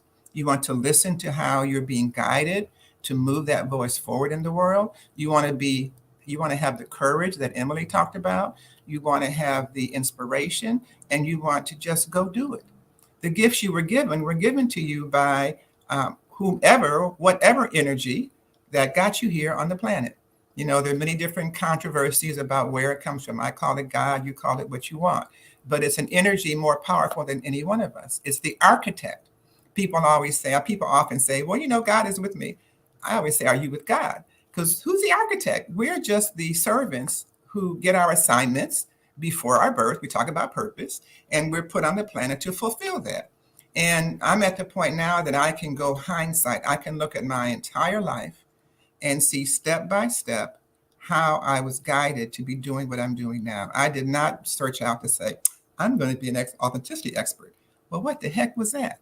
I still figuring that out myself in many ways, but it's really about helping people step into their authenticity, to be real, to be themselves, to step into their gifts and talents, to step into what it is that was given to them, what gifts were given to them at birth, and how they've shown themselves. Because you can't run from your gifts. They show up even when you don't expect them to. So it's best to recognize them, identify them, develop them, and allow them to lead your life as much as possible. And when you're in alignment with your gifts, that's when you're truly authentic. As I mentioned, when I was 28 is when I started my journey of self-awareness. And I'm encouraging you to help your children on their journey much earlier, again, by recognizing their gifts and talents. For my journey, it took me 30 years to really come to an understanding. I realized that I have an inner voice that no one hears but me. I have an outer voice, which is how you perceive me, who you think I am when you see me, even if you don't know what's going on in my head. And I have an expressive voice, which represents who I am in the world. And when I finished this research and began writing about it 20 years ago or so, I owned a speaker bureau. I was the first Black woman to own a speaker bureau for Black speakers. And that was right around the time the internet was starting. So I had a chance to go around the country and test what I had learned about authenticity on all these speakers who were now part of my bureau. And I learned that how I dissected myself, if you will, everybody else could relate to as well. And over time, that's been 20 years since then, 25 years, it has just grown. I have followed my voice. I did things before I knew why I was doing them. I had one year where I took everything I wrote like 9 books on authenticity, 10 books on authenticity. And I took 9 of them and put them all online. I didn't know what I was going to do with it, but it's there. And I did a number of other things only because my voice said to do it. I did not work a lot of those times. I was strictly instructed. You know, we have that inner voice that talks to us. We all have our way that we listen to that voice. And that voice said to me, no, don't do this, don't do that. Just listen to me. Just listen to what I'm guiding you to do. And that led me to create a phenomenal program that, as I blindly followed it, but blindly in terms of I didn't know why I was doing it, but doing it because it was my inner voice instruction. And I have much trust in my inner voice. And I believed it, I trusted it, and I am continuously in awe, in excited, exhilarating, enthusiastic, unmovable awe about how my life has unfolded and how my business is unfolding now. It was just taking one day at a time, taking one message at a time, surrounding myself with people who celebrated what I was doing and not those who just tolerated it. That's one of my pieces of advice to you. Be around people who celebrate you. They will help you with your authenticity. And also being around quality friends that understood me and knew me and were willing and able to be honest with me, especially when I was going down the wrong path. Now, unfortunately, these were not my family members. My family members never really understood me. And if you're a creative person and highly consciously oriented, you may have been misunderstood too. But I didn't let that stop me. I still followed my voice. I had more foundational belief in that voice, maybe because I remember it from my before birth assignment, maybe because my experiences have led me to that, maybe some combination of that. But I would not let anyone take me off my path. And I even tested the path once. If this is really true, then so and so. And every time I did that, it showed up to say, yes, do this. And now, the stage I am in my business now, we're in a very rapid growth period right now. I just hired, oh my gosh, 6 people in the last month, and I'm about to hire 3 more. And these are things that I was doing by myself with my assistant just for the last few years because I wasn't clear yet and it wasn't time yet. But when it's time, the people show up. If we would just shift our lives a little bit to be more of a listener than a doer, we seem to be always doing something, and society will have you go do this, go do that, go do this, but take time and reflect, take time and assess. As a society, we don't really do that. We're just constantly doing. But true growth, true authenticity comes when you take time to reflect.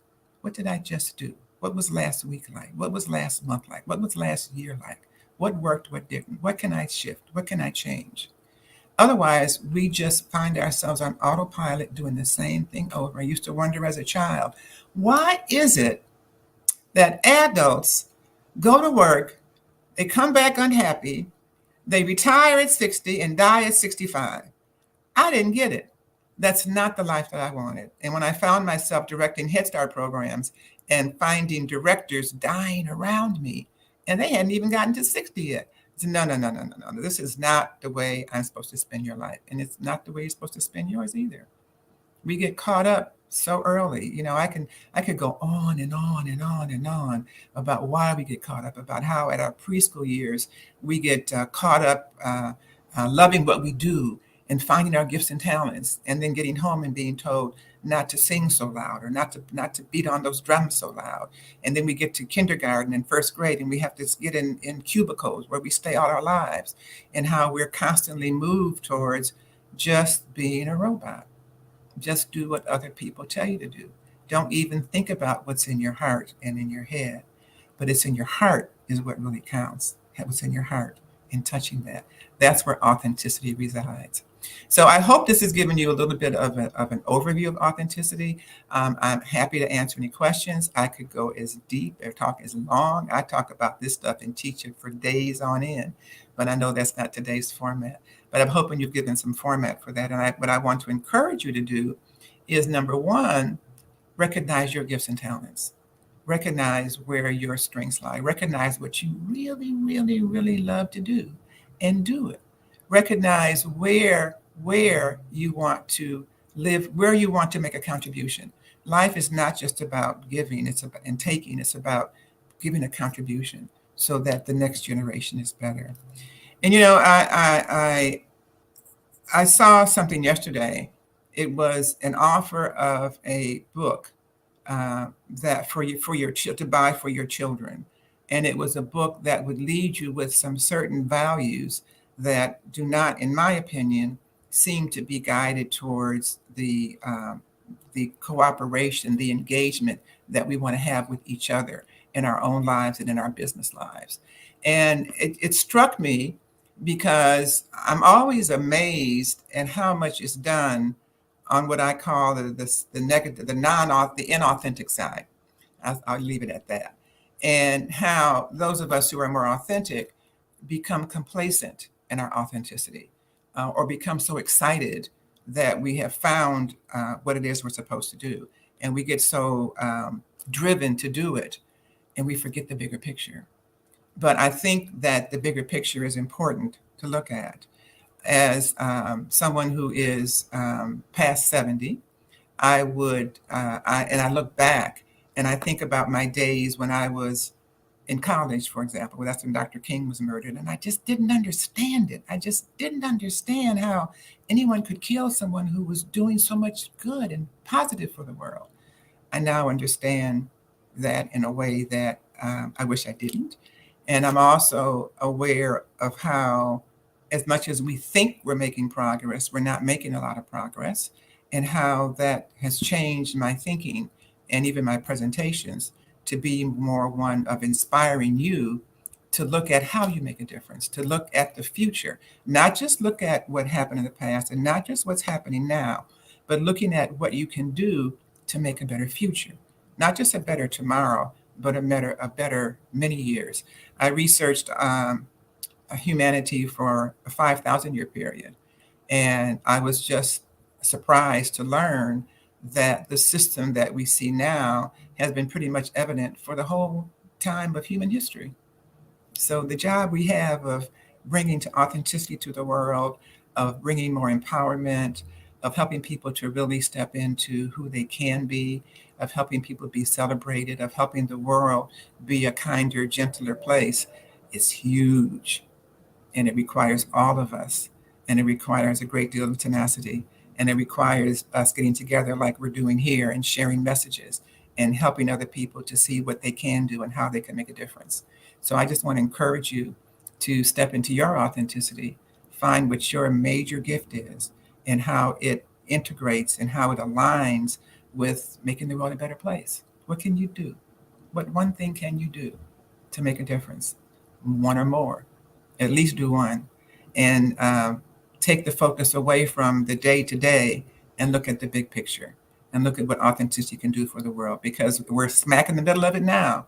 And pretty soon the pendulum is going to shift and the world will be more towards me, a different energy. So what can you do? Mm. Woo! Woo! Hold on. I got to get up and run around the room really quick. I got to run. I need to, you know what? I am in a hotel, you guys. I am in the Marriott Biscayne in Miami on the water. And I am getting ready to run around the building. I mean, when you have wisdom, when you have experience, right? Some people have wisdom because they've aged or they've gone through some things. Some people have knowledge because they went to a university, they went to college, they learned things, or they just actually picked up things as they grew. Now, when you have those two together with intuition, because here's the deal, your career is what you're paid for. What your calling is what you're made for. And when you have someone that says, hey, at a very young age, I knew what I was supposed to be, that's a calling. That is definitely not a career. Yeah, no, it's not. It's your calling. It's her God-given gift. She's the godmother, not the princess, you know, not the dame. She's the godmother, right, of authenticity. And she's been living authentically her entire life. And one day I would love for her to share her experiences of failure and how she was able to still operate in that authenticity. And Norma, I don't know if you're healed or if it's good for you to talk about, you know, just losing your ex-husband. Like, that was powerful. I have a young lady that I'm going to connect you guys together because she's devastated. And then there's another, we have an ultimate member of Global Women Speakers. Her name is Lori Governor Curtis, and her husband was actually murdered. Her husband was murdered, and I don't know how she's done it, but I can tell you this: if you're looking for someone that's powerful, if you're looking for someone that can help you endure and give you some, not just coping techniques, because that just helps you get through it for the time being, but some healing techniques, which is a big difference, you need to tap into Lori Governor Curtis. I'll call her the governor. She is a Hall of Famer.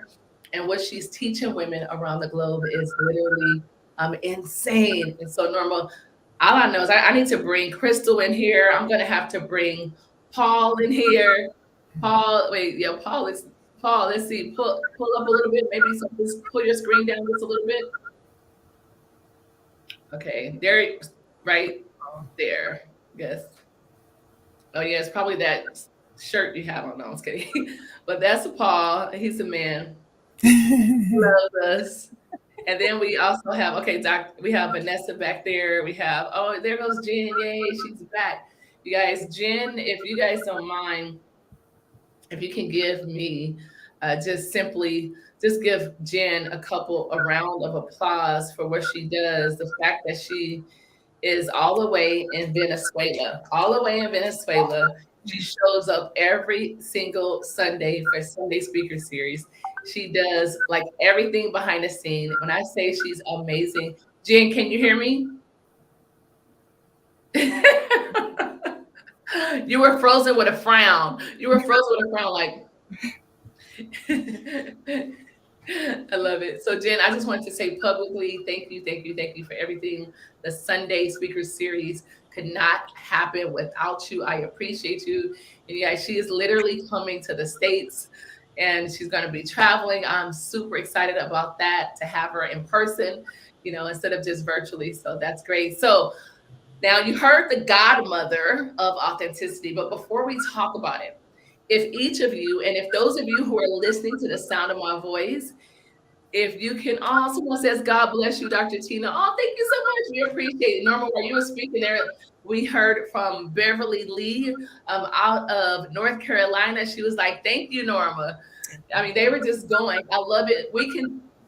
Venetia, all the way from the UK, she says amazing. And I could just hear her accent right now in my ear. Amazing.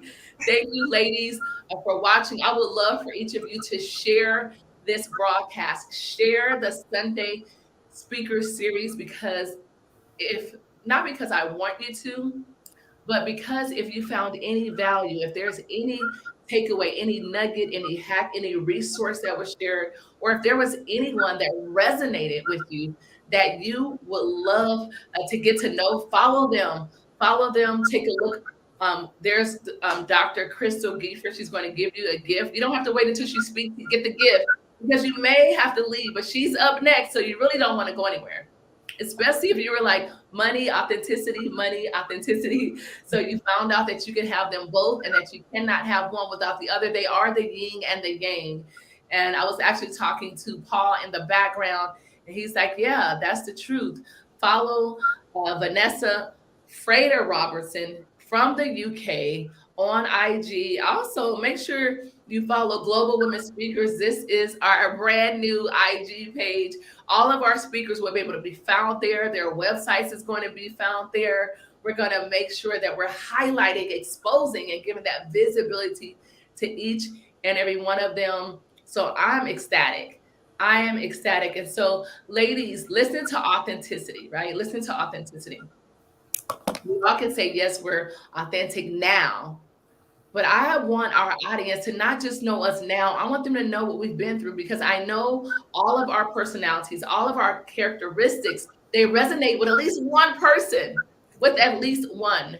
And so if we can just be totally authentic, if we can be transparent, if we can share how we became authentic, or what was that confronting moment? What was that riveting thing? What was that tragedy that happened in our life that caused us to say, you know what, I need to operate with authenticity. This is who I am. I accept it. But more importantly, I am going to share the real me. So, Jen, do you have a moment like that?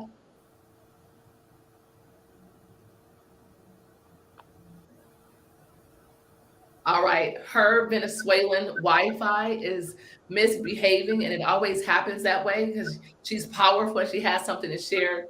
But ladies, Vanessa, Dr. Crystal, is there any moment, and Norma, if you could share your moment that you had again, what caused you to operate it? And I'll go first. My moment that caused me to realize that, you know what, Tina, stop fronting. I said it, stop, ladies, stop fronting. Like, I wanted people to just think that I just arrived here, that I landed on top, that I just landed with money. I landed having a penthouse overlooking the water. I landed driving my Tesla SUV, that's how it always been. I was afraid or embarrassed to tell someone that I lived in the projects. I was afraid to tell someone that, you know what, my bank account was had more numbers behind the dash than in front of it, right? Negative account. To tell someone that my mom was in a coma for 3 months and that, she ended up getting addicted to the pain meds, that it totally had a horrible trajectory on what my life could have been. But I had to operate in my authenticity and say, this is not how the story is going to end. I had to do something differently. And so those are moments that I had to, Tina, it is what it is.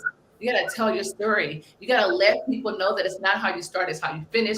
You must let ladies know that no matter what they're going through right now, this is a journey. It's not their destination. It's like getting a flat. You get a flat, what do? You pull over, you call AAA, or if you're not there yet, you actually change your own tire, or a bystander will help you. The bottom line is you don't just stop. You don't just say, you know what, I'm leaving this car, even though you may feel like it. You know what? Just get out and be like, I'm leaving the car. I'm gonna walk. I'm Uber wasn't there, but I'm getting ready to call an Uber. They can have this car. It's one flat. I just can't deal with it. You don't do that. What you do is you just slow down, you pull over, then you cry. You pull over and you're like, you know what? I just got to get the tire fixed. Either you go in the back, you get the jack yourself, you jack it up, you know, you go ahead and you do that, or you just say, that's okay. You know what? I'm going to call AAA. I'm going to be patient and I'm going to wait. Some people get outside of their cars and you can see them pacing back and forth. Like that's going to put air in the tire. No, you know what? Turn on your radio, turn on your audio, your audible, make it your university not only while you're driving, but while you're waiting. You know, meditate, start reading your book, do something in that moment. Have a bad moment, but not a bad day. Do not let the tire destroy you. So, and then when your tire's back on, you're like, oh, you're rolling better than ever. And so I share that to say, in order for me, and this is just my humble opinion, I'm talking about my own personal experiences. So just know that anything that I say is not questionable because it's my experience. I'm telling you what happened to Tina, right? And so when I began to be open, to be authentic, to say, you know what, it is what it is. That's where I was, but it's not where I am right now. And I know for a fact that I was not going to go there, you know, go back there. But I wanted to help young teenage mothers that had my story or worse, or just simply to share. And if I could impact someone's life, I wanted to do exactly that. And so I founded a nonprofit called Her Business Matters because entrepreneurship saved my life. Entrepreneurship saved my life. So for Her Business Matters, we teach young girls entrepreneurship, self-esteem, leadership, and financial literacy. It spells self, S-E-L-F, self-esteem, entrepreneurship. Every young girl has a business, whether they're doing eyebrows, hair braiding, baking cookies, making clothes, doing graphics on Canva, whatever it is, they have their own business. You know what that does, ladies? You know what it does? What it does is it gives them a sense of self-sufficiency.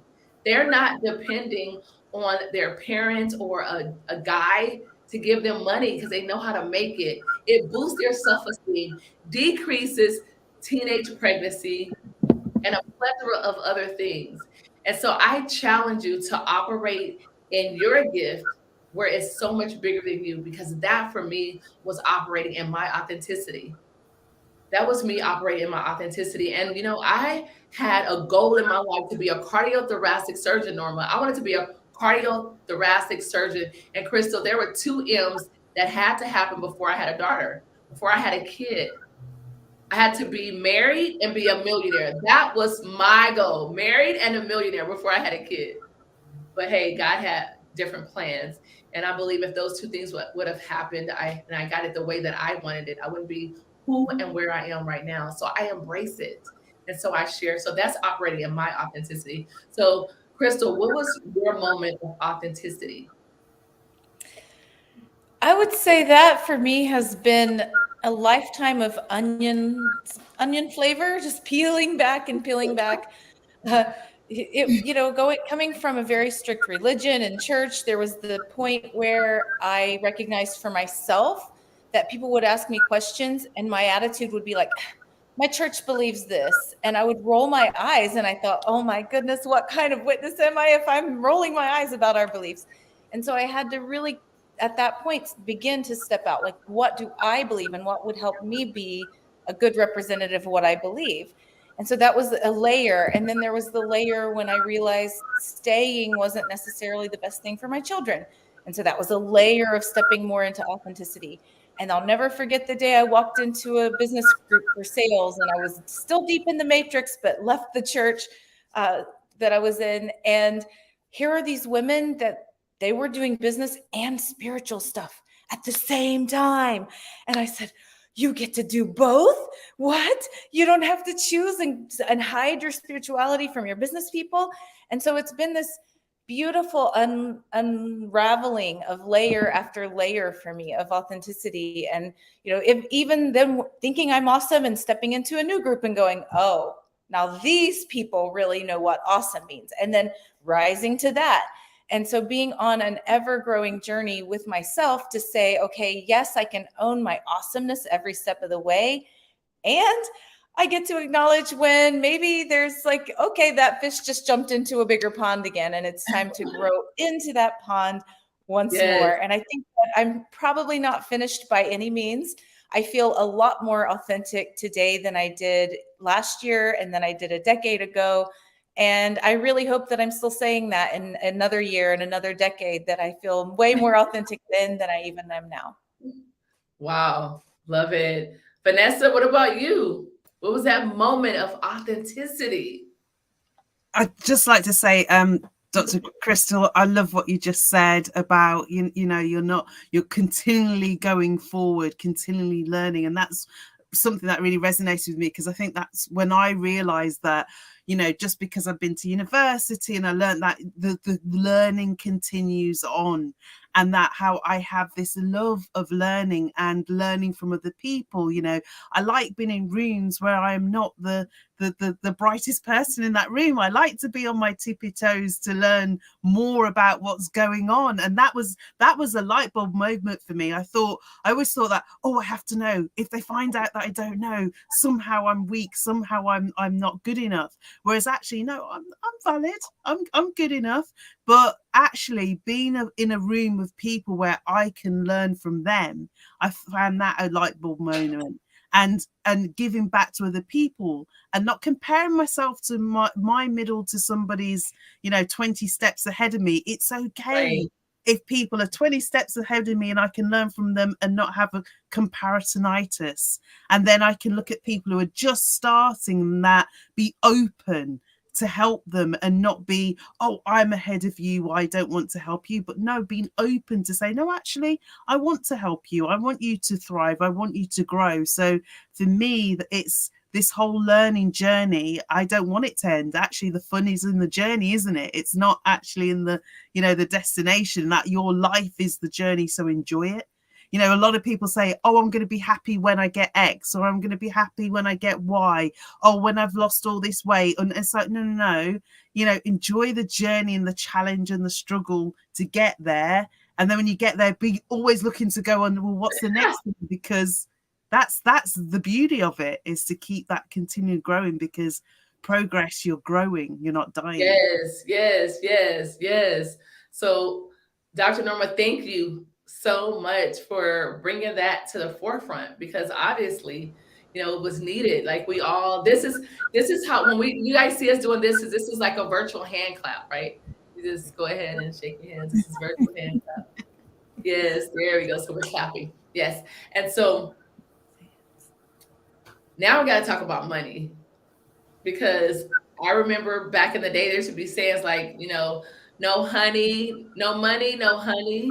And where's the money, honey? And all of these different things. And what I do know is that mothers, entrepreneurs, women around the globe are making their own money today and will be for the rest of the future. But here's the deal. Some of us have been or will be or still are stuck because of what they taught us about money in regards to our relationship with it. How many of you were told, what money? You can't have any money. Money doesn't grow on trees. How many of our parents have told us that? Raise your hands if you heard it said that money does not grow on trees. I know I have. And then when you get old enough, you're like, wait a minute. A tree produces paper. Money is paper. So money does grow on trees. And this next speaker is going to talk about our relationship with the money and she's overcome a lot of different things when it came to money. And I haven't met anyone that studies money the way she has. And I could just tell you, anyone that can take years off of their life from working and still have some, they know something, right? And so without further ado, ladies and gentlemen, I want to bring to the forefront my friend, my sister. I've known Crystal for a while. I adore her. She is the mother of two handsome, phenomenal, unbelievable sons that are leading by example, and they're operating in their authenticity. And they also have a great relationship with money. My friend, my sister, the Dr. Crystal Giefford. Crystal, over to you. Thank you, Tina. Thank you. And I have so much to say. And for those of you who don't know how much of this message you can get, I have one message for you. And then I just really have to give some call outs before I go on.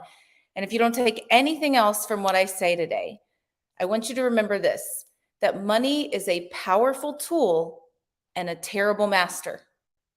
And if you don't take anything else from it, just ponder that thought, think about what it means, and apply it to your life. And then I'm going to dive in a little bit today in your story and what is the story that you create and what is the relationship that you have with money. I'm going to give you a little story of how to find out what that is. If you don't know how to answer that question, what is my relationship with money? I'm going to take you there. And I am going to offer you, as you saw here on the screen, a gift. My primary program, that signature piece that takes people from feeling confused and lost with money into clarity, I just gave it to you. I don't see any reason for you to just not have the tools. And maybe most of you who are hearing me will hear some things that I have out in the web, and you'll have this tool, and maybe that's it. A few of you might have a conversation with me at some point in the future. But what's most important is that you take home with you this blueprint. So I've created the blueprint called Transform Your Money Experience. I do want you to notice that it is a master of time, T-Y-M-E. And that's what we're really doing, is looking to, as Tina mentioned, take away some of the time that you've been told. You've been told a matrix, a lie, that it's supposed to be this way. We've heard people allude to, the formula is you work until you're an adult, and then, or you get a job as an adult. You work until you're an old adult, what used to be considered old, and then you die. And that model just doesn't work for us anymore, and we've awakened out of that. But before I dive in, I just have to say, I have to call you doctor too, because it's so true. Dr. Norma, I could listen to you all day long. Every word, every whisper, everything that you said spoke directly to my heart. And I really thank you for stepping up and sharing your journey, because that has blessed me today as well. And so if we can tune in, there's so many beautiful things that have been said today. And perhaps you've already begun to integrate and to think about what some of these mean for you. And I want to invite you to just take a few moments and just acknowledge. You've written down some notes. Some people have been offering some scripts, some tweetable moments from the day. And what is that moment that you will take with you? Because at the end of the day, it's our job to employ our team, our time, energy, resources, and money to get what we want from the life that we're creating. So I have a question for you. If you were going to throw a big party, and so let's say that you start to plan and you're throwing a big party and you start to make your friends list. Who are those friends that you know before you even choose a date, you know they're going to show up? Why? Because it's your party and they're that kind of friend. Who are those friends who are going to show up? Who's going to probably show up if it works for them? And who do you already know? Because we all know that friend too, who's going to say they're going to come but never show up. Right? And then there are some that you just don't even bother inviting anymore because they never even bother to say they're coming. So think about a party that you might be offering to your friend circle. And so you begin to make your invitations. And you get down the list and you're looking at all your relationships and who should come, who could be invited, and you get to money. And so you're ready to invite money to your party. How does it feel? Do you feel afraid? Do you feel bold? Do you feel certain? Do you feel unsure? if you invite money to your party, is it going to show up? Think about the relationship you currently have with money. And if you invited money to your party and it showed up, how would it show up? And I've asked this question among many, many crowds in my life. And one of the things that I love is that the answer is never the same. Each person has a new idea, a new identity, a new something about what money means for them. So as you are stepping into that answer, and maybe for you, maybe you're like one person who heard me say this and they said, oh, money shows up just mean and tearing things down, and used a few words that I won't say today because I don't know the culture of this space, but really using those, like blah, blah, tearing things up and just a bully, knocking things over like a bull. And so that's an indicator that that person has a struggle with money. It's this thing that's controlling everything, right? And it's making chaos. Another person said, oh, it would show up just on time or maybe kind of late and probably be underprepared. And another person said, oh, money is going to come to my party all decked out in gold, the fanciest guest in the room, comes with lots of gifts to contribute, shows up early, helps set up the stage. And do you see the difference? Can you feel the energy of that idea and that relationship with money? And so as you begin to analyze your experience and what is happening for you in your journey of money, what might that look like for you that you could invite money to your party with confidence, with certainty, and know that money will show up, that money will show up in a way that serves the party, and that money will show up early and support and contribute? Because it comes back to this once again, money makes a powerful tool, but a terrible master. And so as you step into the journey of allowing and embracing, and you notice what was your answer, what was the impact of that question, of that idea on your life, and what does that mean? And I invite you now to just make one clear decision for yourself. And that decision is, how do I want money to show up? And how do I want to interact with money? And what would it take me to get there? Because I've discovered in my life and I've tried all the ways, and you guys, I have failed as much as I have succeeded. So Tina likes me to brag about the fact that I just made a decision to retire myself, got serious about the money, organized a few things, saved a little bit, and retired. And I did. And I also, a year and a half later, needed something else to do. So now I'm speaking again because now I have more to say now that I was able to be successful and do that after a failure. Because 5 years prior to my retirement, I had a big crash. I messed up. I failed. I had all of this passion for a business, and I had put everything I had in this business. And then the income source that I had, which was supposed to be my consistent piece, it wasn't my entrepreneur piece that fell apart. It was the actual job, a university layoff. And I had given up a tenure position to go to an online school. And 5 years later, they said, oh, that was great. Thank you and goodbye. And so my plan of having the income I needed 3 more years and my business would have been off the ground, didn't quite make it. So you can imagine the identity crisis of being the money person who crashed. And it was pretty scary. But 5 years later, because I had embraced the truth, as Norma had shared with us, I embraced the authenticity of it and said, you know what? I'm not going to allow this to happen without looking at it and feeling zero shame. Because for 20 years before that, I had been preaching to everyone that you don't have to feel ashamed if you didn't get the money stuff right. So here I am. And so I want to invite you to something that I call inviting money to your party. And when you get your free gift, you're going to see in that free gift that one of the elements of the Transform Your Money experience, there are 7 parts to that, and the entire formula is there for you. But that invite money to your party gives you some tips and tricks and things to think about that might invite money to come to your party. And most importantly, what I really want to hear from you is when you get out there and you start inviting money to your party and you start throwing those fun events and you start deciding and things show up, to send a message. Get in touch with me. Find me on Instagram. go to the gift page and schedule yourself for a chat. Do what you got to do. Give the shout out on LinkedIn, wherever you want to go, but find me and tell me what you've decided and what that impact made in your life. And I want to wrap up with the story, because you see, even when you have it all figured out, so I've had highs and I've had lows and I've faced crashes and I've rebuilt all the way to retire myself in my mid 40s. And to do that long enough to get bored and say, okay, well, then I guess my calling, Tina mentioned calling, and that mention of the calling, right? That in your belly, like you can't not, that was there for me.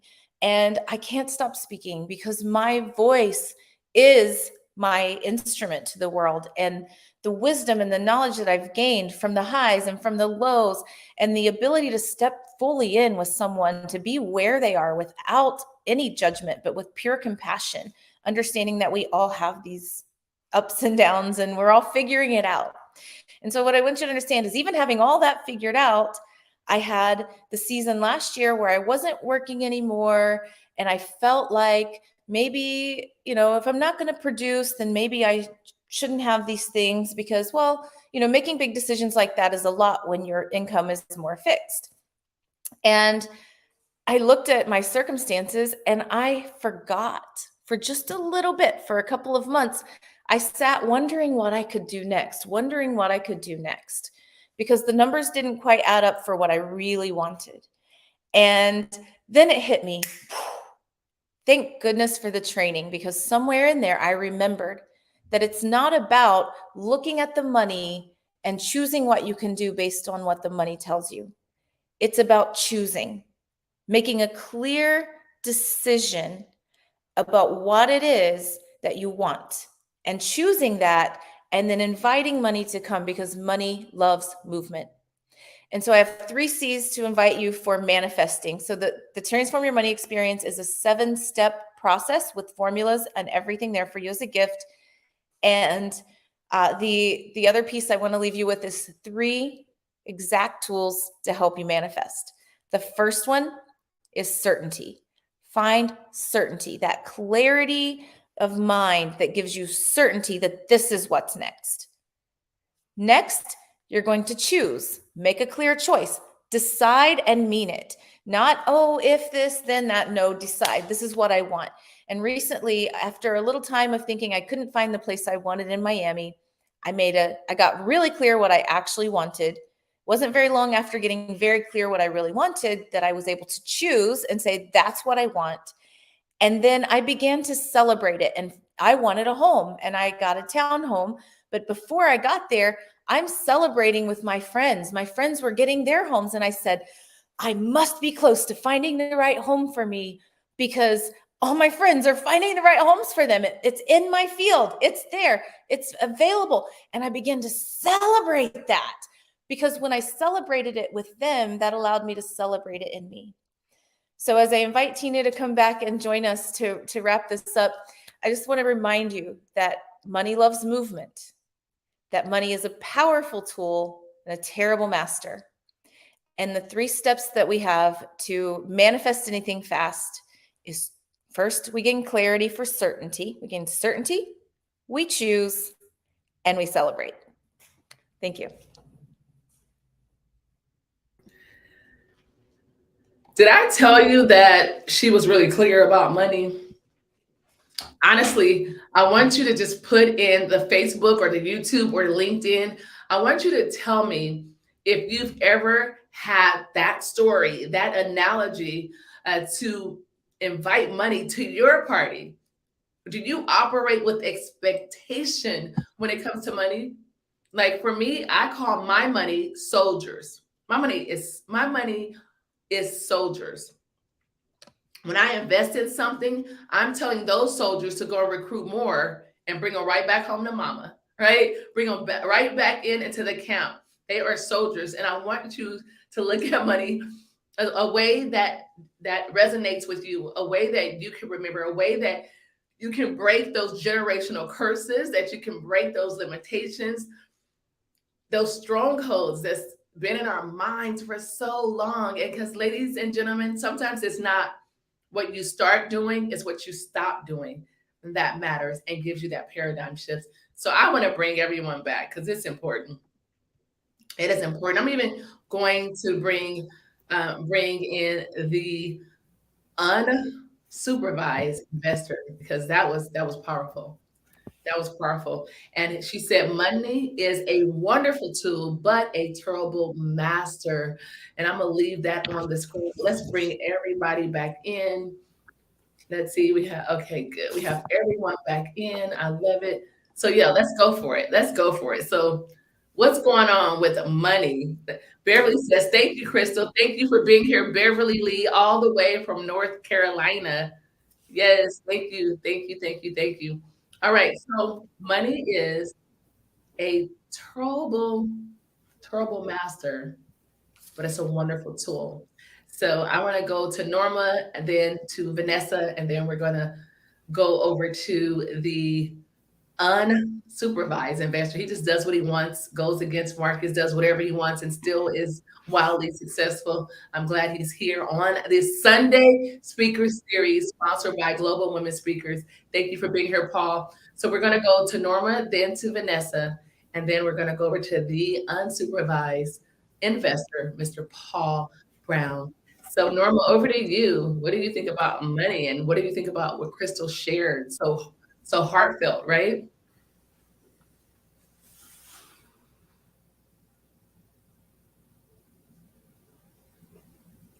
We don't hear you, Dr. Norman. You are muted. See, because you know why she's muted? Because someone did not want her to share to set people free. They didn't want us to send them a life jacket, a CPR. Yeah, because she was saying something powerful. I can promise you, because I know I'm always muted. And I love being live. So ladies and gentlemen, those of you who are with us, we feel that if you can invest your personal time with us, that we don't have to send a recording, that we can be here with you just as much. It's funny, Jen Chavez says yesterday she lost $100 bill. She said her money moved, LOL. I love it. I love it. I love it. So those of you who are live that are watching this, hashtag live, LIVE. And for those of you who are catching the replay, hashtag replay, whether you're watching it right now or later, we appreciate you, each and every one of us. I speak on behalf of all of the speakers. We thank you for being here for Sunday Speaker Series, sponsored by Global Women Speakers. We are ecstatic. So Norma, over to you, then Vanessa, and the last voice you will hear when it comes to money is Paul Brown, the unsupervised investor. So Norma, over to you. Well, my journey with money has been very interesting. It has not been what most people might have thought it would have been, because my role was to fill this assignment that I have. And that was more important to me always than the money that I earned. Although I was raised in a family with a dentist and a teacher, and money was on my mother's mind all the time. So it took me a long time to get rid of Dorothy's view of money. And on my journey to authenticity, I was writing for 30 to 40 years. And I was really not allowed, if you take that perspective, to mix in my brain anything other than what I needed to learn to do this, what I was doing, even though I didn't know what it was. So I had a lot of years where money was not there. I had one year that I survived financially. At the time I had two properties, both of them flooded. I got good insurance checks, and somebody hit my car. And so that wasn't hurt, small damage, but it was enough to get me through the year. So most of my journey as a businesswoman has been from that perspective. Now, 3 years ago, I really realized what I had. And just last year, I made the decision that, I found out what I really had. It was how deep it really is and how it was impacting people in so many ways. And that's when I made the decision to get some investors, and because you can't get investors if you don't know what you're doing, if you can't tell them what you're doing and how it's going to work out. And I didn't know. That's right. So I just had to trust that the energies that sent me here and gave me the assignment would take care of me. And they did. It was no frill. It was a no frills existence. But was all right. I had a lot of male friends then, took me out to eat a lot. So that helped a lot too. But as soon as I decided, as soon as I knew that it was time, like I said, I brought on 6 people last month and I'm bringing on 3 more this month. And that's when I'm realizing just how much I was carrying on my own. And what's happening is that the people are just showing up. And they're showing up in phenomenal ways. And I got some investors and did the other things I need. And everything I need, you know, I hired 6 people. I fired 1. I'm hiring 3 more. I'm finding the right people because I have set my goal. I now know what I have. I know what I need to do with it. I have a main team that I have found that is helping me, and everything else is falling in place. So I believe that when you're being authentic, and you're truly aligned with your gifts and talents and what you're here to do, it will happen for you. You don't have to stress. And my operations manager, when I get a little, she'll say, Norma, remember. And sure enough, it is happening in ways I can't even, I mean, my joy about it is I can't even express it, because what I know for absolute positively sure is that when you do what you're supposed to do, you're taken care of. And so that's my view on it. Yes. And so that's all I can say. So. Wow. Thank you for sharing that. All right, Vanessa, give her a hand clap. Yes. So Vanessa, all right. So what do you say about money? I love a quote by Deepak Chopra, and it was about the goddesses. And it's like, if you follow the goddess of joy, the goddess of abundance will get jealous and follow. And I love that, because it's, if you do what you truly love, and Dr. Hollis, if you've been authentic with it as well, people will feel that energy, and, you know, everything else will follow along with it. It is tough. There is challenging. There are ups and downs and things like that. But I realized just even over the last couple of weeks, I was doing a contract for a company, and I knew from the beginning, it wasn't working. It wasn't right. Our values didn't align. And if you're doing something where your values don't align with something, you're not in authenticity, and it just doesn't work. It just doesn't work. I was, you know, capable at doing the job and all of those sorts of things. And I thought, no, actually, this isn't really where I want to be. So we parted ways, and where I am now, I'm helping people, mentoring, training, coaching, and I'm at a start of a journey with some other things that are coming into the pipeline as well. But because they are authentic, because my values are aligned with them, the money is starting to come in that particular line and field of what I'm doing. So it feels like if you're doing what you love and you're doing what you are really truly meant to do, then everything will fall in line as it's supposed to be, and don't stress about it. Because you know what, you'll get to the end of your life and say, oh yeah, I had a lot of problems, and those problems didn't really happen, but I stress about them all the time. So it's you know, so that's what I think I take away from about money.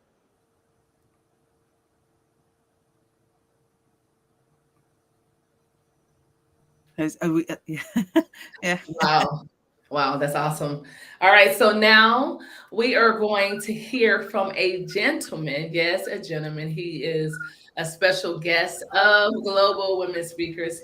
He is called the Unsupervised Investor. His name is Paul Brown. He's out of Memphis, Tennessee. He is a shrewd investor. And here's the deal. The reality is this gentleman has created millions of dollars. And when I was speaking to him maybe 10 minutes ago, while we were in the back studio, what he's going to offer for Global Women Speakers, I'm just going to let him say it. But we want to know, Paul, as a male, I think women and female have different relationships with money. I could be wrong, but we want to hear from you. So without further ado, thank you, Vanessa. We appreciate you for chiming in on that.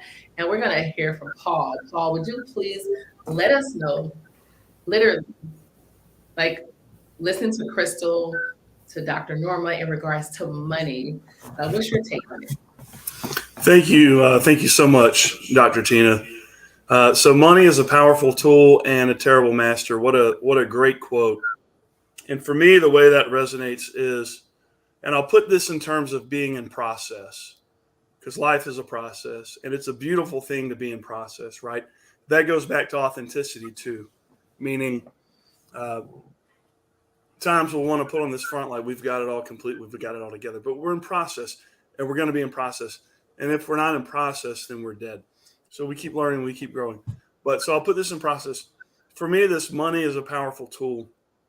The more we edge towards our money working for us, and it's a terrible master when we're working for it. So it's a matter of, as much as we're able to work less for money and have our money working for us. That's how I take that saying, and I thank you for sharing that. So what I'll tell you, there's a saying. We've all said it. Not busting on anyone who said it, because I've said it, you said it. You hear it all the time, and the saying is time is money. And so here's the deal on the saying time is money. Time is money. That saying and that thought will keep you broke. And here's why. The system teaches us that time is money. Wait. Hold on. The saying, say it again. Like even Norma's laugh. Like the saying, say it again. Like the saying time is money will keep you broke. And I'll tell you why. Now, okay, before you proceed, because we do pause breaks here. Norma laughed, she chuckled. I was like, wait, hold up. And Vanessa, do you agree with that statement? Yes or no? You're muted. Sorry. I'm reserving judgment until I hear what his reasoning. No, you can't. We have to go off of what you know now, right? It's not that we wish we all had, hindsight, high knowledge, but now we have forward knowledge. So what would you say? I think I do agree, because the more you can make you. Okay. We get it. You agree. Fine. Crystal? Oh man, that is an on the money statement. That's what I'll say about that. Okay, fantastic. So Paul, the floor is yours. Us women, we're going to let you go ahead and take your rightful place. We want to listen to what you have, and I'm going to see if I have a paradigm shift, because I'm here for it. I appreciate that. Appreciate the pause break. I'm here for the pause break as well. So there's a controversy here, because time is money. The good part of that saying is it's better than not valuing time at all. So it's a step in the right direction, but it's still misleading. It's incomplete. The system will tell us time is money so that they can keep you working in their factories.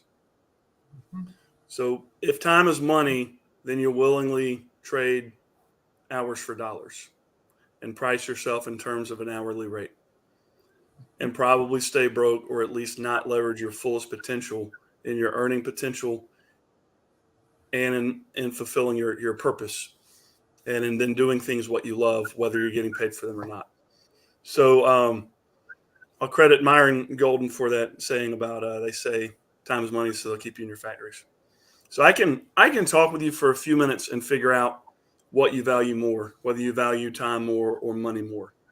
And if you value money more than time, then you'll probably always stay broke. Now, it's not a judgment, because we can always change what we value. We're not born and set in values. We can change our values. It's a beautiful thing about life. Wow. So wealth is measured. What's up, Dr. Tina? No, what we want to do is we're going to move ourselves and give you the floor, just like you gave us. But I just had to stop on that. So if we continue to say that time is money, we'll continue to stay broke. I'm going to go in the back of the studio. We're all going to go backstage, and we're going to, you know what women do, right? We're going to chop it up, and we're going to see like what's going on. We're going to come back, because we're going to, chime in on some of your key statements. And so with that being said, ladies and gentlemen, I would love to reintroduce you to the one and only unsupervised investor, the Paul Brown, all the way from Memphis, Tennessee, who has earned millions of dollars investing in real estate and a plethora of other projects.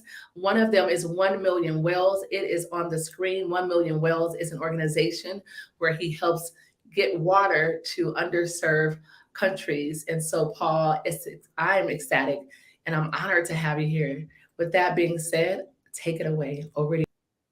Thank you so much. The honor is mine. The honor is mine to be here with each of you. So, so wealth is measured more in terms of time than money. And there's no shortage of money. In fact, there's no shortage or scarcity of almost anything. The only thing there's a scarcity of is time. Well, I'll correct myself. There's two scarce things in the world. And the first one is time, as we just discussed. And the other one is love. And what I mean by that is love's not a feeling, it's a verb, it's actions, it's commitment, and it's a choice. And where this comes in is, so there's two scarce things in the world, it's time and love. And so my intent in being here with you today, ladies, is that women entrepreneurs, statistically, when you have wealth, or to say it another way, the first scarcity, which is time or time freedom, then you've shown that you leverage and grow and use that wealth in a way that goes further and helps more people. So thank you for doing that. And thank you for having me. So you want to build the wealth to free up your time with assets that take care of you without a connection to your time. So you're not continuing to trade hours for dollars. That's the intent you set. I want to interrupt myself real quick. Who was it that just came on and said that they lost $100 for the money moved? That was Jen. Is that right? So we're going to set the intention. Well, I just know, I'll place a bet that she'll find that $100 or more in an unexpected place this week. And that's the intention we're going to set. And I want to hear back from her that that's what happened. So if you agree with that, say it's coming back in the chat.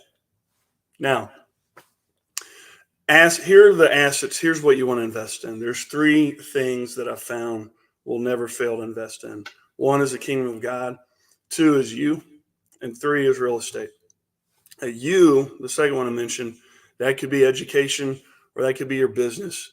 Whatever skill you have that you know you can monetize and get into a scalable business, meaning a business that you can run without you and scale and sell. That's included in you investing in yourself. So there's all lots of other things you invest in. You can invest in the stock market. You can invest in other people's businesses. But those three things will never fail you, and any money you spend investing in yourself is a good investment, provided you go and then use it. So I'm going to give some examples because we talked authenticity earlier. And I'll tell you a few places where this has shown up for me.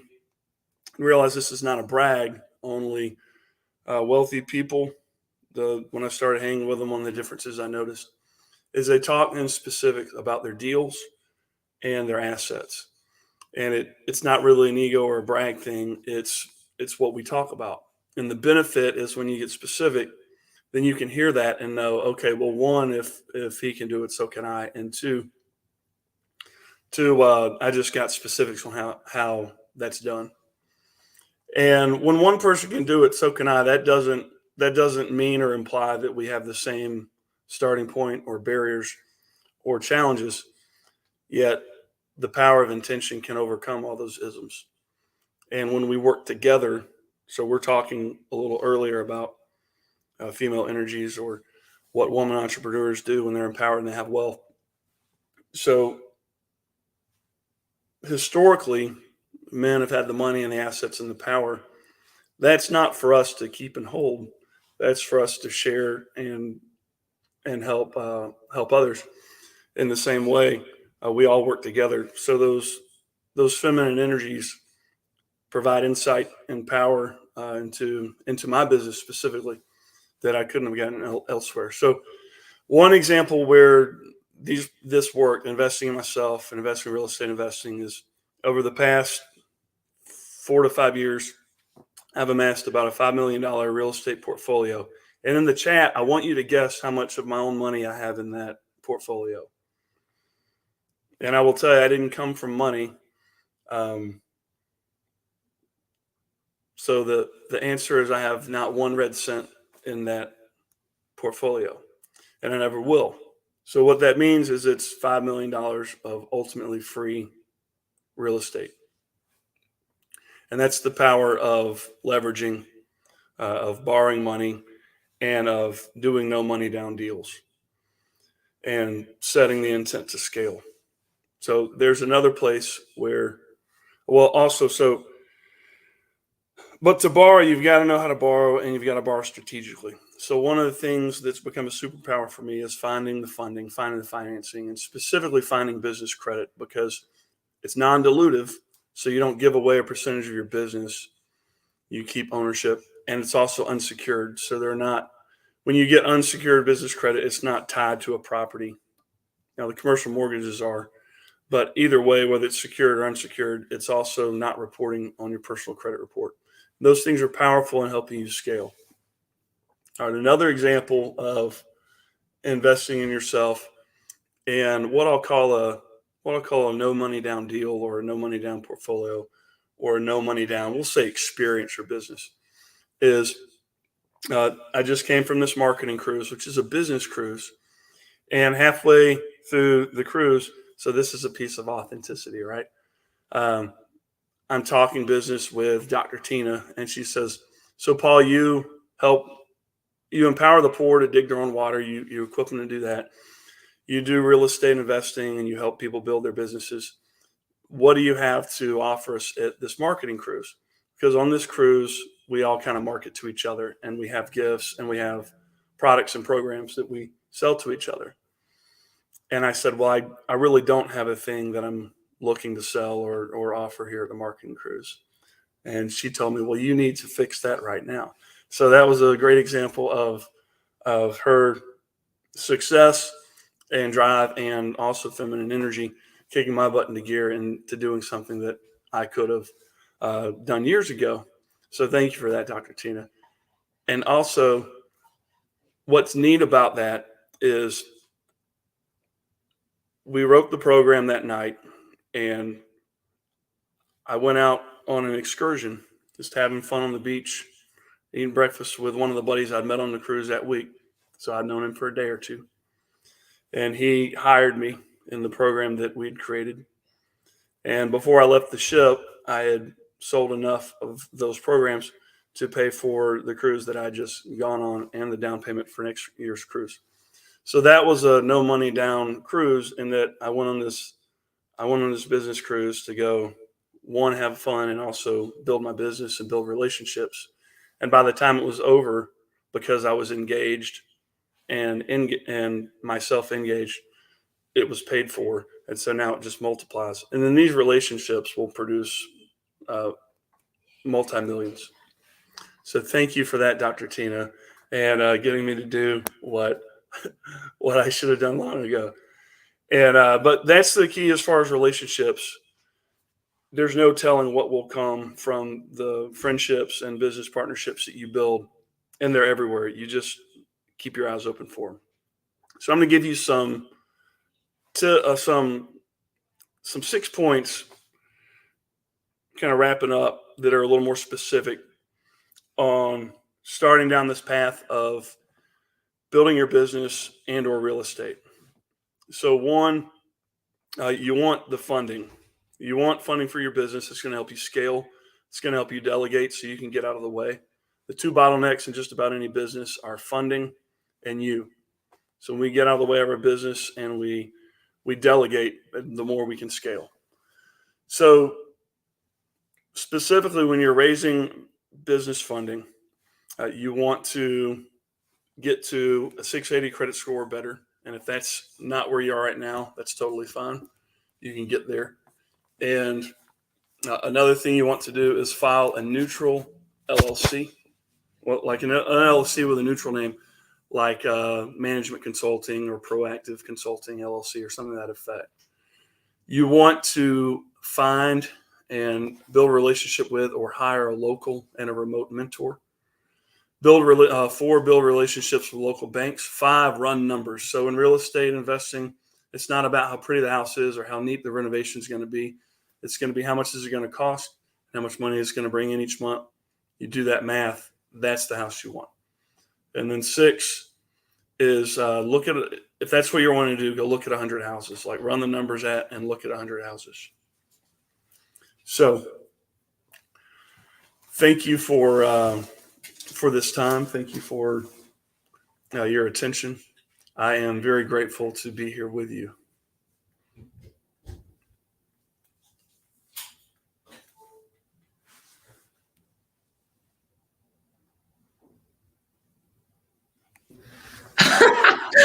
Wow. Talk about mic drop. Like, literally, I'm going to bring the ladies in on this because, I mean, I'm just saying, I need to bring the ladies in on this. I need backup. I need backup.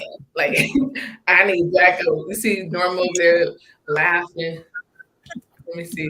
I got to bring the ladies in. I got to bring the ladies in. I'm drinking water if y'all are going to gang up on me. We're the ones who need the drink. So, wow. Powerful. All right. So, Jen, did you get any value from anything that he said, especially about your $100, right? Jen lost $100. She's like, I lost $100. He's like, no, it's going to be found. That and more in different places. And so, Jen, did you get any value from anything that the unsupervised investors shared?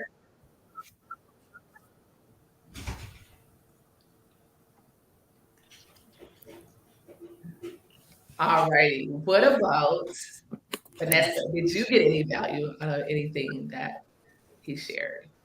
Oh, I got a ton of value out of it. I think it was really useful to hear about how, the whole theme about money being a tool and not to have it rule you, and having assets that can grow your wealth rather than working for time and things like that. I find that interesting. I've heard that before, but sometimes hearing it again, it reinforces that message. And finding techniques and tools to use money to work for you, and so they can be your army and bring more and recruit more, like you said earlier. I think that was really useful to hear. That, and very valuable. Wow, that's awesome. Let's see. All right, let's bring in Norma Hollis. Norma, what do you have to say to what was shared by Mr. Paul Brown? I'm reminded of how I'm financing my business. You talked about using other people's money. And I remember when I moved to where I am now, I had 2 properties at the time. I got the money for the current property that I'm in from the equity from the first property. Now, I've been here 15 years, and the price, I'm in California, and I'm in Inglewood, where they're doing all this building, has more than tripled in the time that I've been here. Yes. So, which is absolutely phenomenal. That's like free money just for living. Talking about time was money for the time I've spent here. So I was able to leverage that money to build this out. So it's and I definitely played the game of credit, interest-free credit cards. Keep my credit score up, interest-free credit cards, and just moving that around, because I know it's going to hit big when it hits, and it's showing me that right now because I brought all this marketing in. I never realized how much is involved with marketing, but both in terms of what needs to be done and what it really costs to get it done. But I'm seeing what the value is from doing that, because it does pay off. When you've got the product right, it pays off in big dividends. So was glad to hear what he said. It kind of reinforced for me and gave me a little more courage. So it's really cool. Thank you. I love that. So the reality is marketing means money. And for anyone that's not investing in marketing, you are missing out. Literally, you get to create your own money. And Norma, I applaud you on being in the real estate game for as long as you have and still having properties.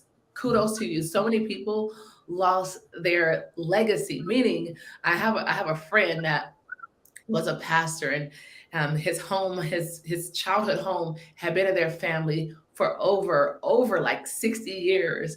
And because of the pandemic and other things, they lost their home. They lost it. And that to me was disruptive, to say the least. His grandfather was a pastor, lived there, his father, and then he. and they lost, that legacy. And so for the people who have been able to hold on to their properties despite the market, listen, despite the market, and it may have been a loss for us looking out, but maybe it was time for them to be uprooted and moved, right? You never know what God is doing. So I don't question it. I just talk about what it appeared to be. And so, Paul, the things that you shared, we are grateful. Like, you brought a lot, my money, love, like, you went deep, brother. You went really deep on that one. So I applaud you on that one. Matter of fact, speaking of marketing, I want to share something, Tina. Say it again. What happened? I want to share something when you get a minute. Oh no, absolutely. I just want to share something when you get a break. Oh, we got a break. Go right ahead. One, I just want to reiterate. I just want to reiterate that even though I did not have a full-time job, I was only doing what I was sent here to do. I've always had property, and my car died, I can get another one. So I just want to reinforce how important it is to do what you're sent to do, because it'll take care of you. And the second thing I want to just reiterate is don't do marketing too soon. When I have my bureau, I recognize that speakers, with all their great desire to get their word out, they want to just get it out there. And the marketing people generally do a real good job of selling their products. And people were buying marketing programs before they knew what their message was. So don't be so excited about getting it out there before you're ready. Because when you do the marketing, you really have to have your message intact.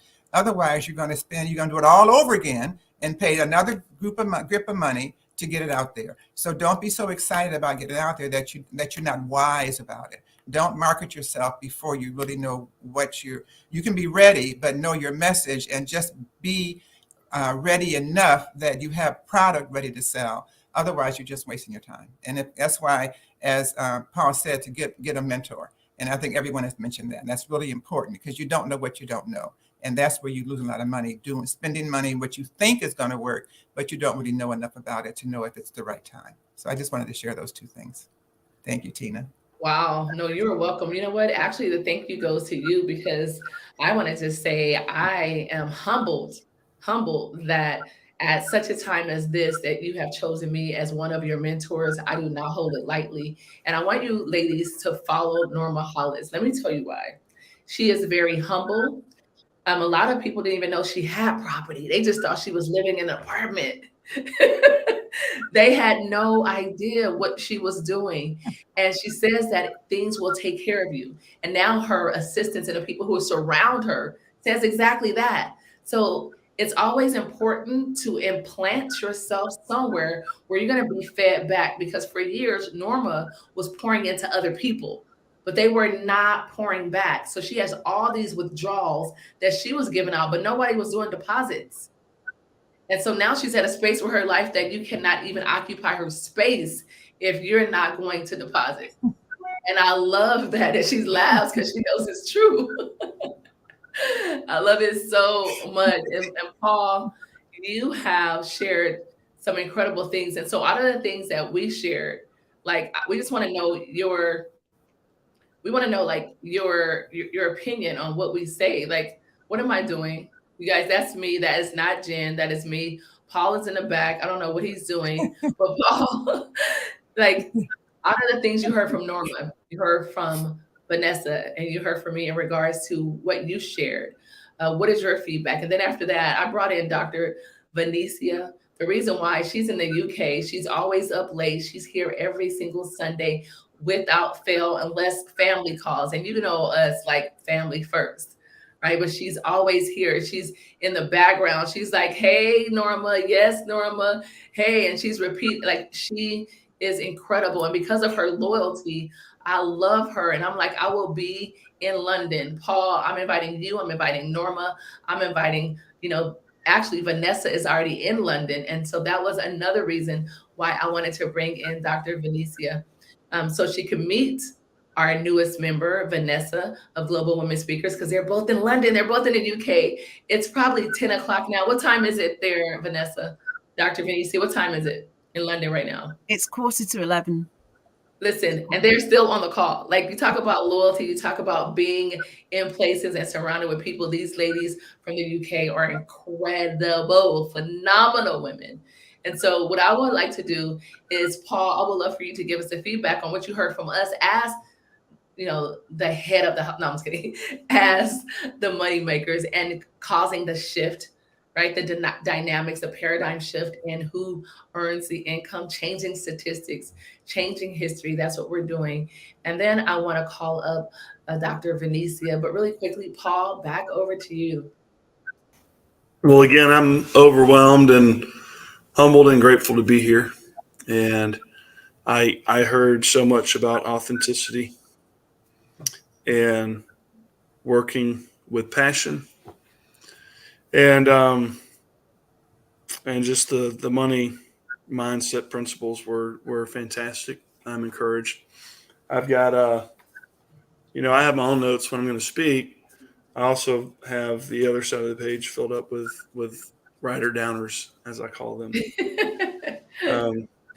from you. So I love this phrase of not how you start, it's how you finish. Again, money is a powerful tool and a terrible master. And again, grateful to be here. My intention is, I don't know how to fix a broken system. I do know that when women have money, and wealth, more importantly, then it's much easier to right some of these wrongs and make a better future for our daughters and ongoing. So thank you for being in that. Again, I would say that's done a lot better by getting wealth and being empowered than any other cause. So thank you. Wow. Paul, thank you so much. And I would love for you to share with the ladies, because every single lady that's on this screen right now, they are a valued member of Global Women Speakers. And what you share with me when you went in the back of the studio, if you could share that with them, because I have chill bumps. I have chicken skin right now. And I'm kind of emotional because no one has ever done that for our organization. I mean, I've had it done for me multiple times, but to do it to my organization, that's just powerful. So if you don't mind sharing that, can you do that? Absolutely. I was gonna have this be a spill the tea surprise, but I didn't. I don't know the whole context and culture, so it's good that we talked briefly. But just a few minutes ago, found Dr. Tina backstage and told her that, hey, I haven't told you this, but a week before we met on the marketers cruise, I was at a women's conference, and in this women's conference, I set an intention. What I took away from it was, I want to help raise $50 million over the next 2 years in business financing for that community. And I said, well, Dr. Tina, I know you even better now than the folks that lead that conference. So if I can do it for them, certainly I want to do it for you. Wait, do you guys see what happens when you help people make money? He said, I know you better now. Like, and no matter how much wisdom and knowledge that he has, he was still open to allow me to pour into his business. And a part that he did not tell you is that when he made his first sale, he brought me a check. He brought me a commission that I didn't even ask for. Right? I didn't charge him for my services. I was just being authentic and saying, no, you giving so much to everyone else. You need to have this. You need to have it now. He was like, okay, I'll do it when I get back. No, sit down. We're going to do it now. And we did it that night, that morning. He made a sale off of what he created. And he came back with an envelope. I was like, what's this? He was like, this is for you. I was like, oh, okay. I thought it was something from the ship. But inside was a souvenir, a pen. I love pens. And it was a check. And I'm like, what is this for? And he said, well, I made my first sale. So what I did is I'm going to give part of it to charity that he's going to tell you about, but I'm going to give the other part to you. I was like, what? So there's nothing like going on a cruise unexpectedly, 72 hours ahead of time, and getting return on your investment while you're there. So Paul, I thank you for that. I thank you for that. And so you know me better now. So tell the ladies what they get. Tell the ladies what? What you're gonna do for Global Women Speakers. Okay, absolutely. And it's exactly what you told me, because I like being authentic. Like, I had a tear in my eye, but I'm better now. And so if you could share that with them. Certainly. Vanessa, Dr. Venetia, and Norma Hollis are members of Global Women Speakers, with Norma being an ultimate member. So we are totally, totally grateful. Awesome. And I'll clarify, because I hate when people unnecessarily pay taxes, that was not a commission, but a gift. And you were so generous and helpful to me. And look at what resulted so quickly. So thank you. And yeah, so the program I wrote that helps you analyze your why, your business, reverse engineer it, and then what usually is needed is some business financing. So you're protecting your personal credit. We do a credit analysis and a credit optimization. But at any rate, yeah, if you're working in this regard, if you're in the community that Dr. Tina just described, then I want to do that for you as though you had paid, and let's do this, and we'll all be more powerful together. It's my grateful, delightful service. And I'm just grateful to be able to do it. Wow. That is so awesome. He said he was going to give the other organization like $1 million of free service. And he said he would give that to us. Like, that is huge. And you don't know how huge it is until you need the service. And the fact that we can offer that, like the fact that we as a collective, we can offer that. And so because it's so much bigger than me, I want those of you who are ultimate members of Global Women Speakers to be able to offer that to your clients.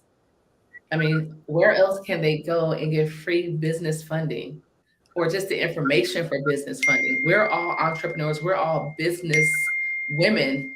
And raise your hand if you're listening to this. I want you to hashtag in the chat funding. Hashtag funding if you would love for someone to take you by the hand and walk you step by step by step on how to generate or creatively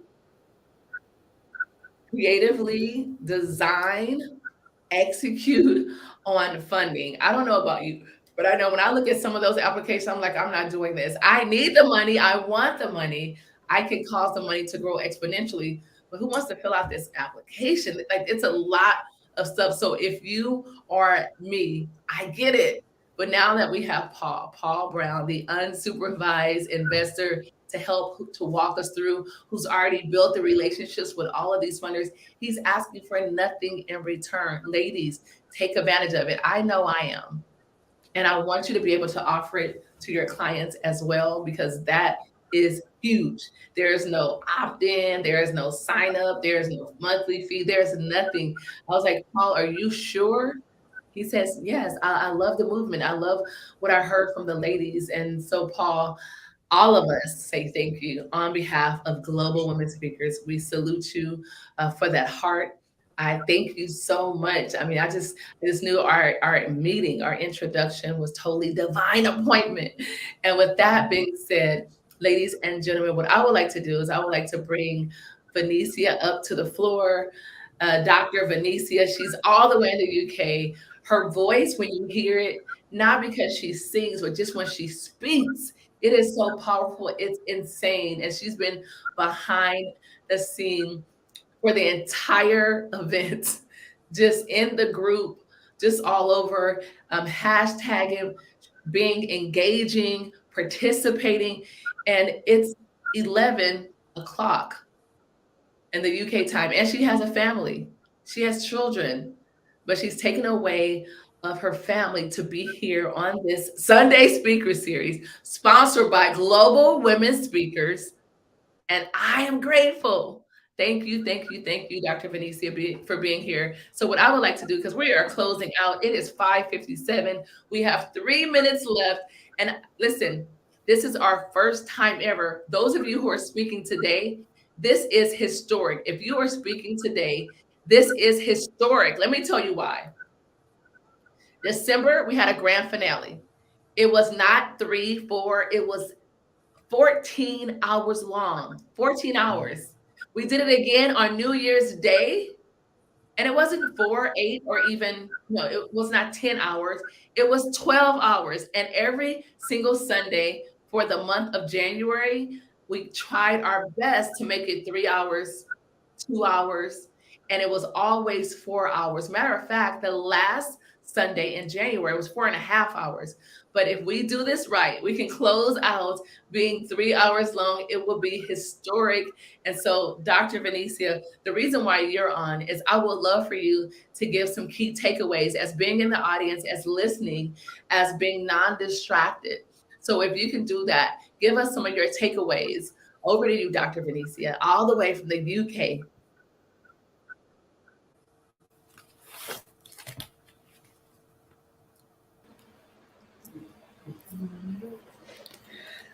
Amazing. Thank you so much, Dr. Tina, for this opportunity. It was just phenomenal. I got so much takeaways. I loved the conversation about money and that relationship that you have to have with money. You have to have a healthy relationship with money and realize. I liked what you said about money is actually growing on trees. And if you begin to look at it like that, then money is all around you, and having that as a tool and not a master. Those were some of the key takeaways that I got from it, and all the other women and the gentlemen sharing. It was just so powerful. Definitely, I'm all for funding, okay? I'm all for knowing the power of using other people's money and making it multiply and increase. So that you always surprise me when I come on here. I always get blown away of the value, the content, the opportunities, and just the authenticity of the people coming on, really just having a heart to serve, to build, to encourage, and to empower. So I thank you for your vision and for creating this space for people to grow, for people to develop, for people to connect and really be launched to their next level, because that's what I see happening within this community. People gathering and getting launched to the next level, getting the information, the knowledge, and the insight that they need to really advance mentally, physically, emotionally, and financially. And I yield the mic right there. God bless you. Dr. Tina, where are you, girl? I'm in the back listening to you. Like, that voice is so powerful. You know what, ladies? The fact that we have 1 minute left, that we're really going to make it to being 3 hours long, for me, my heart is happy, because what I do know is that despite an 8-hour cruise, an 8-day cruise, despite an 8-day cruise, we were literally gone for 8 days, no Wi-Fi. It was spotty, no WhatsApp. And the fact that we just returned today, and I was determined, nothing is going to stop our Sunday speaker series from happening. And so, Dr. Venesia, I thank you for being here. But what I would love, and I don't mind it not being sharp for 3 hours, you're having an event in the UK in June. I am one of your keynote speakers. I support you and your mission and your vision so much that I am not coming alone. I am bringing the rest of the global women speakers with us as well. And so what I would like to do, Venesia, is I would love for you to literally share what that is. Share your event, because this is what I can tell you. I was in the backstage and I am like in tears because I was reading some of the comments. I'm reading the comments, and I just have to read some of these. Well, I'll read them after you. Can you just tell us about your event? And for those of you who want to come to Paris, we would love to have you in Paris. It is on the screen for Paris, but also in June, we're talking about London. We're talking about the UK. So Dr. Venesia, talk about your event and give the link, and then I'm going to take it from there. So June the 30th will be the Empowering Women to Win conference. So the vision for this conference is where ministry and marketplace merge together. I believe there's so much power in connectivity and entrepreneurship and ministry, leadership, women coming together, challenging one another to get to the next level. And sometimes you just have to be in the room with the right people that are speaking the right thing to be exposed to a greater level of life, a greater opportunity. And that's what Empowering Women is about. Every woman that's coming is bringing something to the table. I'm telling you, even those that are attendees is bringing something to the table, because it's all about connecting, it's all about networking, and there's so much great women. We got Dr. Tina, she's one of our keynote speakers. Listen, you got to be in the room. Alignment is everything. Align yourself and make sure you're in the room so your belief can be stretched to the next level, so that you can be stretched to the next level. I'm going to tell you, every woman, listen, and men too, because we got the men coming to support the ladies too. So it's for everybody. You're going to be walking out with power, purpose, and prosperity. I'm going to just say that one more time. Power, purpose, and prosperity. All three. You're going to walk out in power, purpose, and prosperity. And that's all I'm going to say. Make sure you come. You definitely want to make sure that you are in the room. So you go to. Give us the link. What's the link? The link is empowering WTW .eventbrite.com. One more time. Empowering WTW @eventbrite.com. Awesome. I'm excited.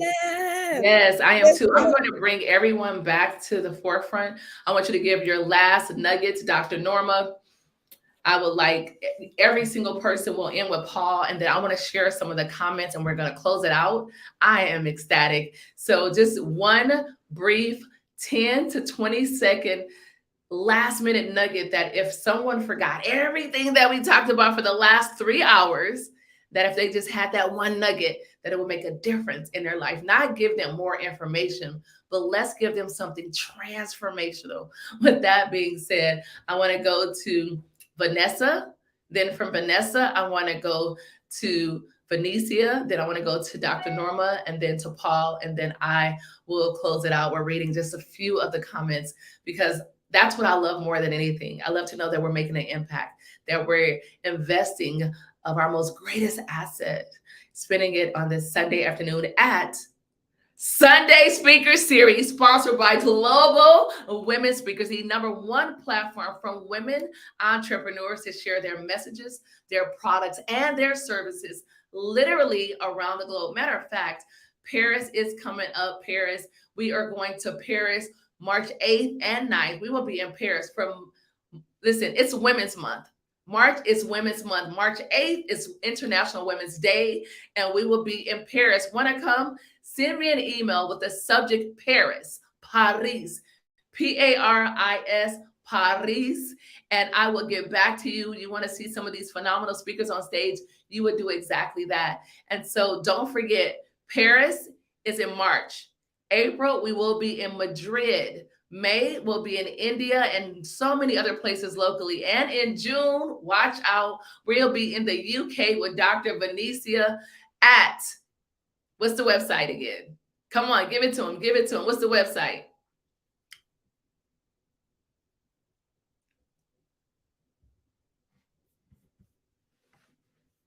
One more time. What's the website? Empowering WTW.eventbrite.com. Wow. Thank you so much. Get your tickets. Get ready. Okay. Over to Vanessa. Vanessa, thank you so much for being one of our newest members of Global Women Speakers. It's a pleasure to have you. You were incredible. I don't know where you could go and join an organization and speak like within 24 hours, 48 hours. Like, where does that happen? I don't know. I don't know where that happens at, but it happens here with Global Women Speakers. It's all about visibility. It's all about credibility that equals the profitability. That's a formula, you guys. Visibility. When people see you, they begin to trust you. That gives you the credibility. And once they see you and trust you, that gets your profitability. It is a formulation.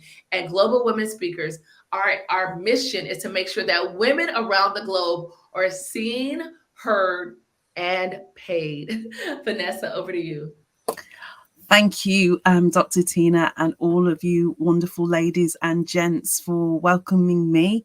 My takeaways have been, believing in yourself, and that money is a tool but a terrible master, and how that scarcity is in love, and scarcity is in time, but it's not in wealth. And how if you choose how you use that and build your knowledge and your education, then you can have a more fulfilling life. And I think with greater wealth, you can have greater impact, because if you've got that impact of helping people, you can have even greater impact with growing that wealth and having that generational wealth and that sort of thing. So those were the biggest takeaways and aha moments for me. So.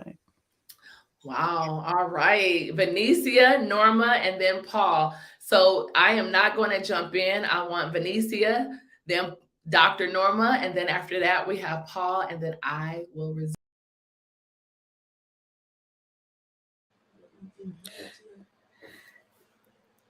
So one of my greatest takeaways, I believe it was when Paul was speaking just about the power of just getting back your time. Like time, we would say time is everything. When you really understand how valuable your time is and you get back your time, you need time and money. So that was one of the takeaways that was really, because a lot of people say, oh, money, time is money. But no, you really actually, when you really get that mindset and understand wealth, it's all about getting back your time, because that's more precious, the time you can get to spend with your family doing things that you actually love and enjoy. So that was an aha moment for me. Thank you.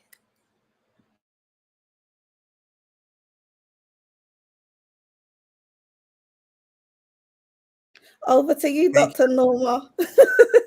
I was talking, but I was muted. Sorry. Thank you for letting me know. That's okay. What I want to share with you is to get off autopilot. Get off doing the same darn thing every day that you don't like doing. That job that you can't stand. Get back into authenticity. Stop doing it just because you've been doing it because it's habit. Be thoughtful about how you spend your time, your days, your money, all of that. Be authentic, be authentic, be authentic. I'm done. Go ahead, Paul. Bet on you. God designed you with a beautiful purpose. Go fulfill it beautifully. It's a both and world. So we take care of our kids while we build our businesses, or whatever other thing that gets pitted against success. We do it all together. Thank you. Wow. Wow. Wow. Wow. Yes. Yes. Yes. I don't know about you all, but I have been richly blessed. I have been richly blessed. And so a couple of my takeaways are, number one, show up on Sunday for Sunday Speaker Series, or you will be left out. There are actionable steps. There's not fluff. We don't come to just simply inspire and motivate. That's a byproduct. We truly come to give you transformational tips, real resources, blessings, surprises, accolades, and so much more. And if you would love to have your Sunday inspired to set you up for that Monday, that some of you may be dreading Monday going to work, you may be looking for a way out. And my prayer is that you found it here. Connect with one of the speakers, connect with people who are truly heart-centered, that their purpose is to serve you, to share your dreams. Listen, to share your dreams with the world, right? Because it's not about us. Is it about you, Vanessa? Is it about you, Dr. Norma? Is it about you, Dr. Venetia? No, it's about the people we serve. No. It's about humanity. I'm just a vessel. Yes, Yep. humanity. It's about making an impact. Because then I'm going to tell you, because then the income comes. Most people have it backwards, right? Right? If you think about it, in the alphabets, M comes before N. So that means impact comes before income, even in the dictionary. And so my takeaway is, you got to be here on Sunday. Sunday speaker series, you must be here. That's number one. Number two is that you got to be here because you never know who's going to show up. Dr. Emily, she got invited last night, but I know you were blown away with her. I know for a fact that she shared some things with you that you were excited to hear about. She came on a boat. Not only is she a multi-millionaire, but her story is profound. Number three is that money is subjective. It can mean whatever you want it to mean to you, but I'm going to tell you that it's subjective, but it's magnetic. You can either attract money or repel it. It is magnetic. Money is energy. Are you attracting or are you repelling it? Now, that's I know some people are like, no, money is energetic. Are you attracting it or are you repelling it? As I share with you that my money, I call them soldiers. When I spend a penny, a dollar, a $5, $20, $200, $2,000, they are marching. I'm giving them marching orders to go and recruit and bring more back because I want a big army. I want the Air Force. I want the largest military force in my money to go out and to recruit. And oftentimes when they recruit something that's better than them, right? So if I send out $1, it's going to read back a 20. If I send out a 20, it's going to read back 100. I send 100, it's going to read back millions. And that's just my expectation. What is your correlation? What is your relationship with money? And so in essence, my takeaway is find people who literally have a common denominator of serving humanity and never let them go. The people that you're seeing on Global Women Speakers, Sunday Speaker Series, are either people that I've spent money with, spent time with, I invested in, I built relationships with. And these are the people that I will never let go. These are the people that are servant-driven leaders. And ladies and gentlemen, I just want to leave you with a couple things and we're going to close out. One of them is, first of all, I have to thank each and every one of my speakers because I want to share this, that none of them are being paid to be here. Not one. And they are constantly showing up in record numbers saying, Tina, I can be there. Now, I don't know what your philosophy is. Yes, we do have pay to play and a lot of things like that. We all invest in ourselves because once again, money is energy. And one of the 4 C's of our core values is collaboration. So we do business with each other. And I said that I was going to share some of these things that I was reading, right? In our public, it's public, it's not private. It's a public Facebook group. And the women there, they're just watching this. There's some people that are watching on LinkedIn. There's even some on my YouTube. But I have to share these. And this was a message from Crystal, Crystal is a multimillionaire. She lives in Miami. I'm going to see her this month on multiple occasions. But this is what she said. And this is what I want. This is my desire. And there's a book that I read that says that God will grant you your heart's desires. And he's doing that for me. But that does not mean my life is perfect because it definitely isn't. At all. I have trials and tribulations. I'm in the midst of things. But what you focus on expands. What you focus on expands. And so Crystal just said, she said, now listen, this is a speaker to another speaker, right? So she's listening. She's intently listening. This is what she says. She says, hold on one second, because I want to make sure that I am, here it is. This is what she says. I don't know if you can see it. There you go. She says, I'm in love with Norma, like all the way in love. I'd buy her class just to listen to her. That's when you know you're operating your gift. That's when you know you're being authentic. Because when you're authentic, you don't have to chase, you don't have to beg, you don't have to beseech, you attract. They've never met each other before, but they're in the same network. I'm their common denominator.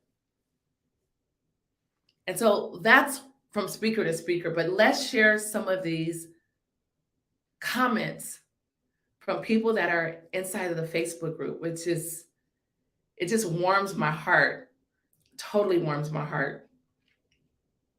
It's unbelievable, the magic, and I might add the organic magic that's happening with Global Women Speakers, because I am overjoyed. I am really overjoyed, because so oftentimes we are committing to doing things, and you reach success and you want to share with other people, but you don't want to give it to people. You want to share it. So it's a difference, right? Let me just share some of these, you guys.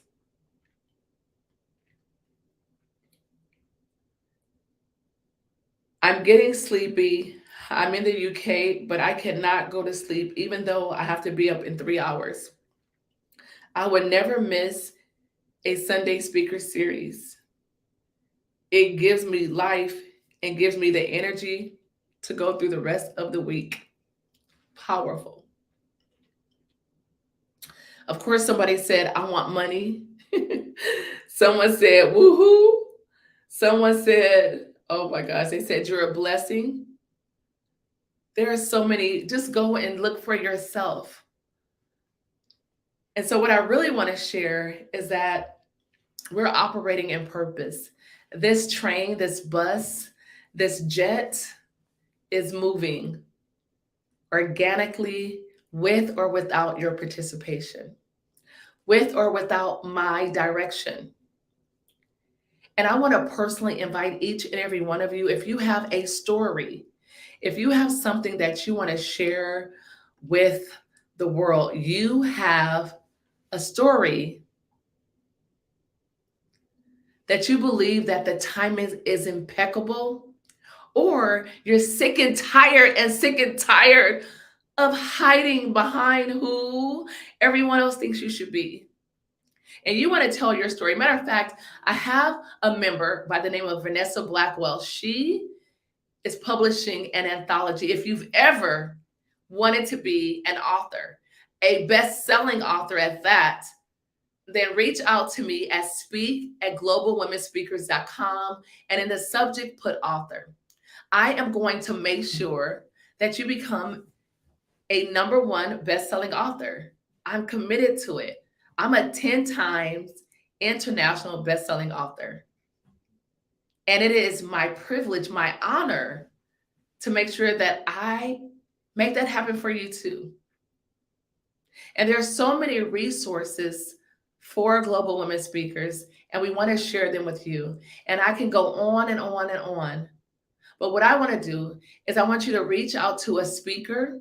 I want you to reach out to someone that's in the group that's commenting. I want you to network, even if you're not in the studio, if you're not on stage. I want you to network. I want you to network with each other, because culture, community, communication, and collaboration, the 4 pillars of Global Women Speakers. Reach out even just to say that I heard you. You resonated with me. That was wonderful. That was awesome. Thank you. People need to be loved. They need to be appreciated. And with that being said, I appreciate you. make sure you do 3 things. 1, we just started our Instagram page, Global Women Speakers, and it will be 10,000 very soon. So make sure you go to Global Women Speakers on Instagram and just follow us. Number 2, make sure that you're in our group, Global Women Speakers 2023. Yes, join our group. And the third thing is, please go get the free gifts. Tap into these speakers. Because honestly, I'm going to share this with you. I could literally charge an investment of $2,000 to $5,000. And there's no doubt in my mind that every single speaker that's been on the stage would pay that on my stage. For sure. And I could charge anywhere from $97 to $300 to $500 to come and listen to this. But we don't do that. And while it's free, while it's complimentary, while it's a service that we simply provide, spending our Sunday afternoons with you, I'm going to ask you to embrace it, to take advantage of it, and do not let it pass you. Because even if you don't need the information now, you may not be looking for funding now, but you want to be able to be prepared so when you do need it, it's already there.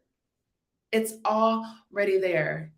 And so I would like to invite you either to speak or just simply to come to Paris, March 8th and 9th with Global Women Speakers.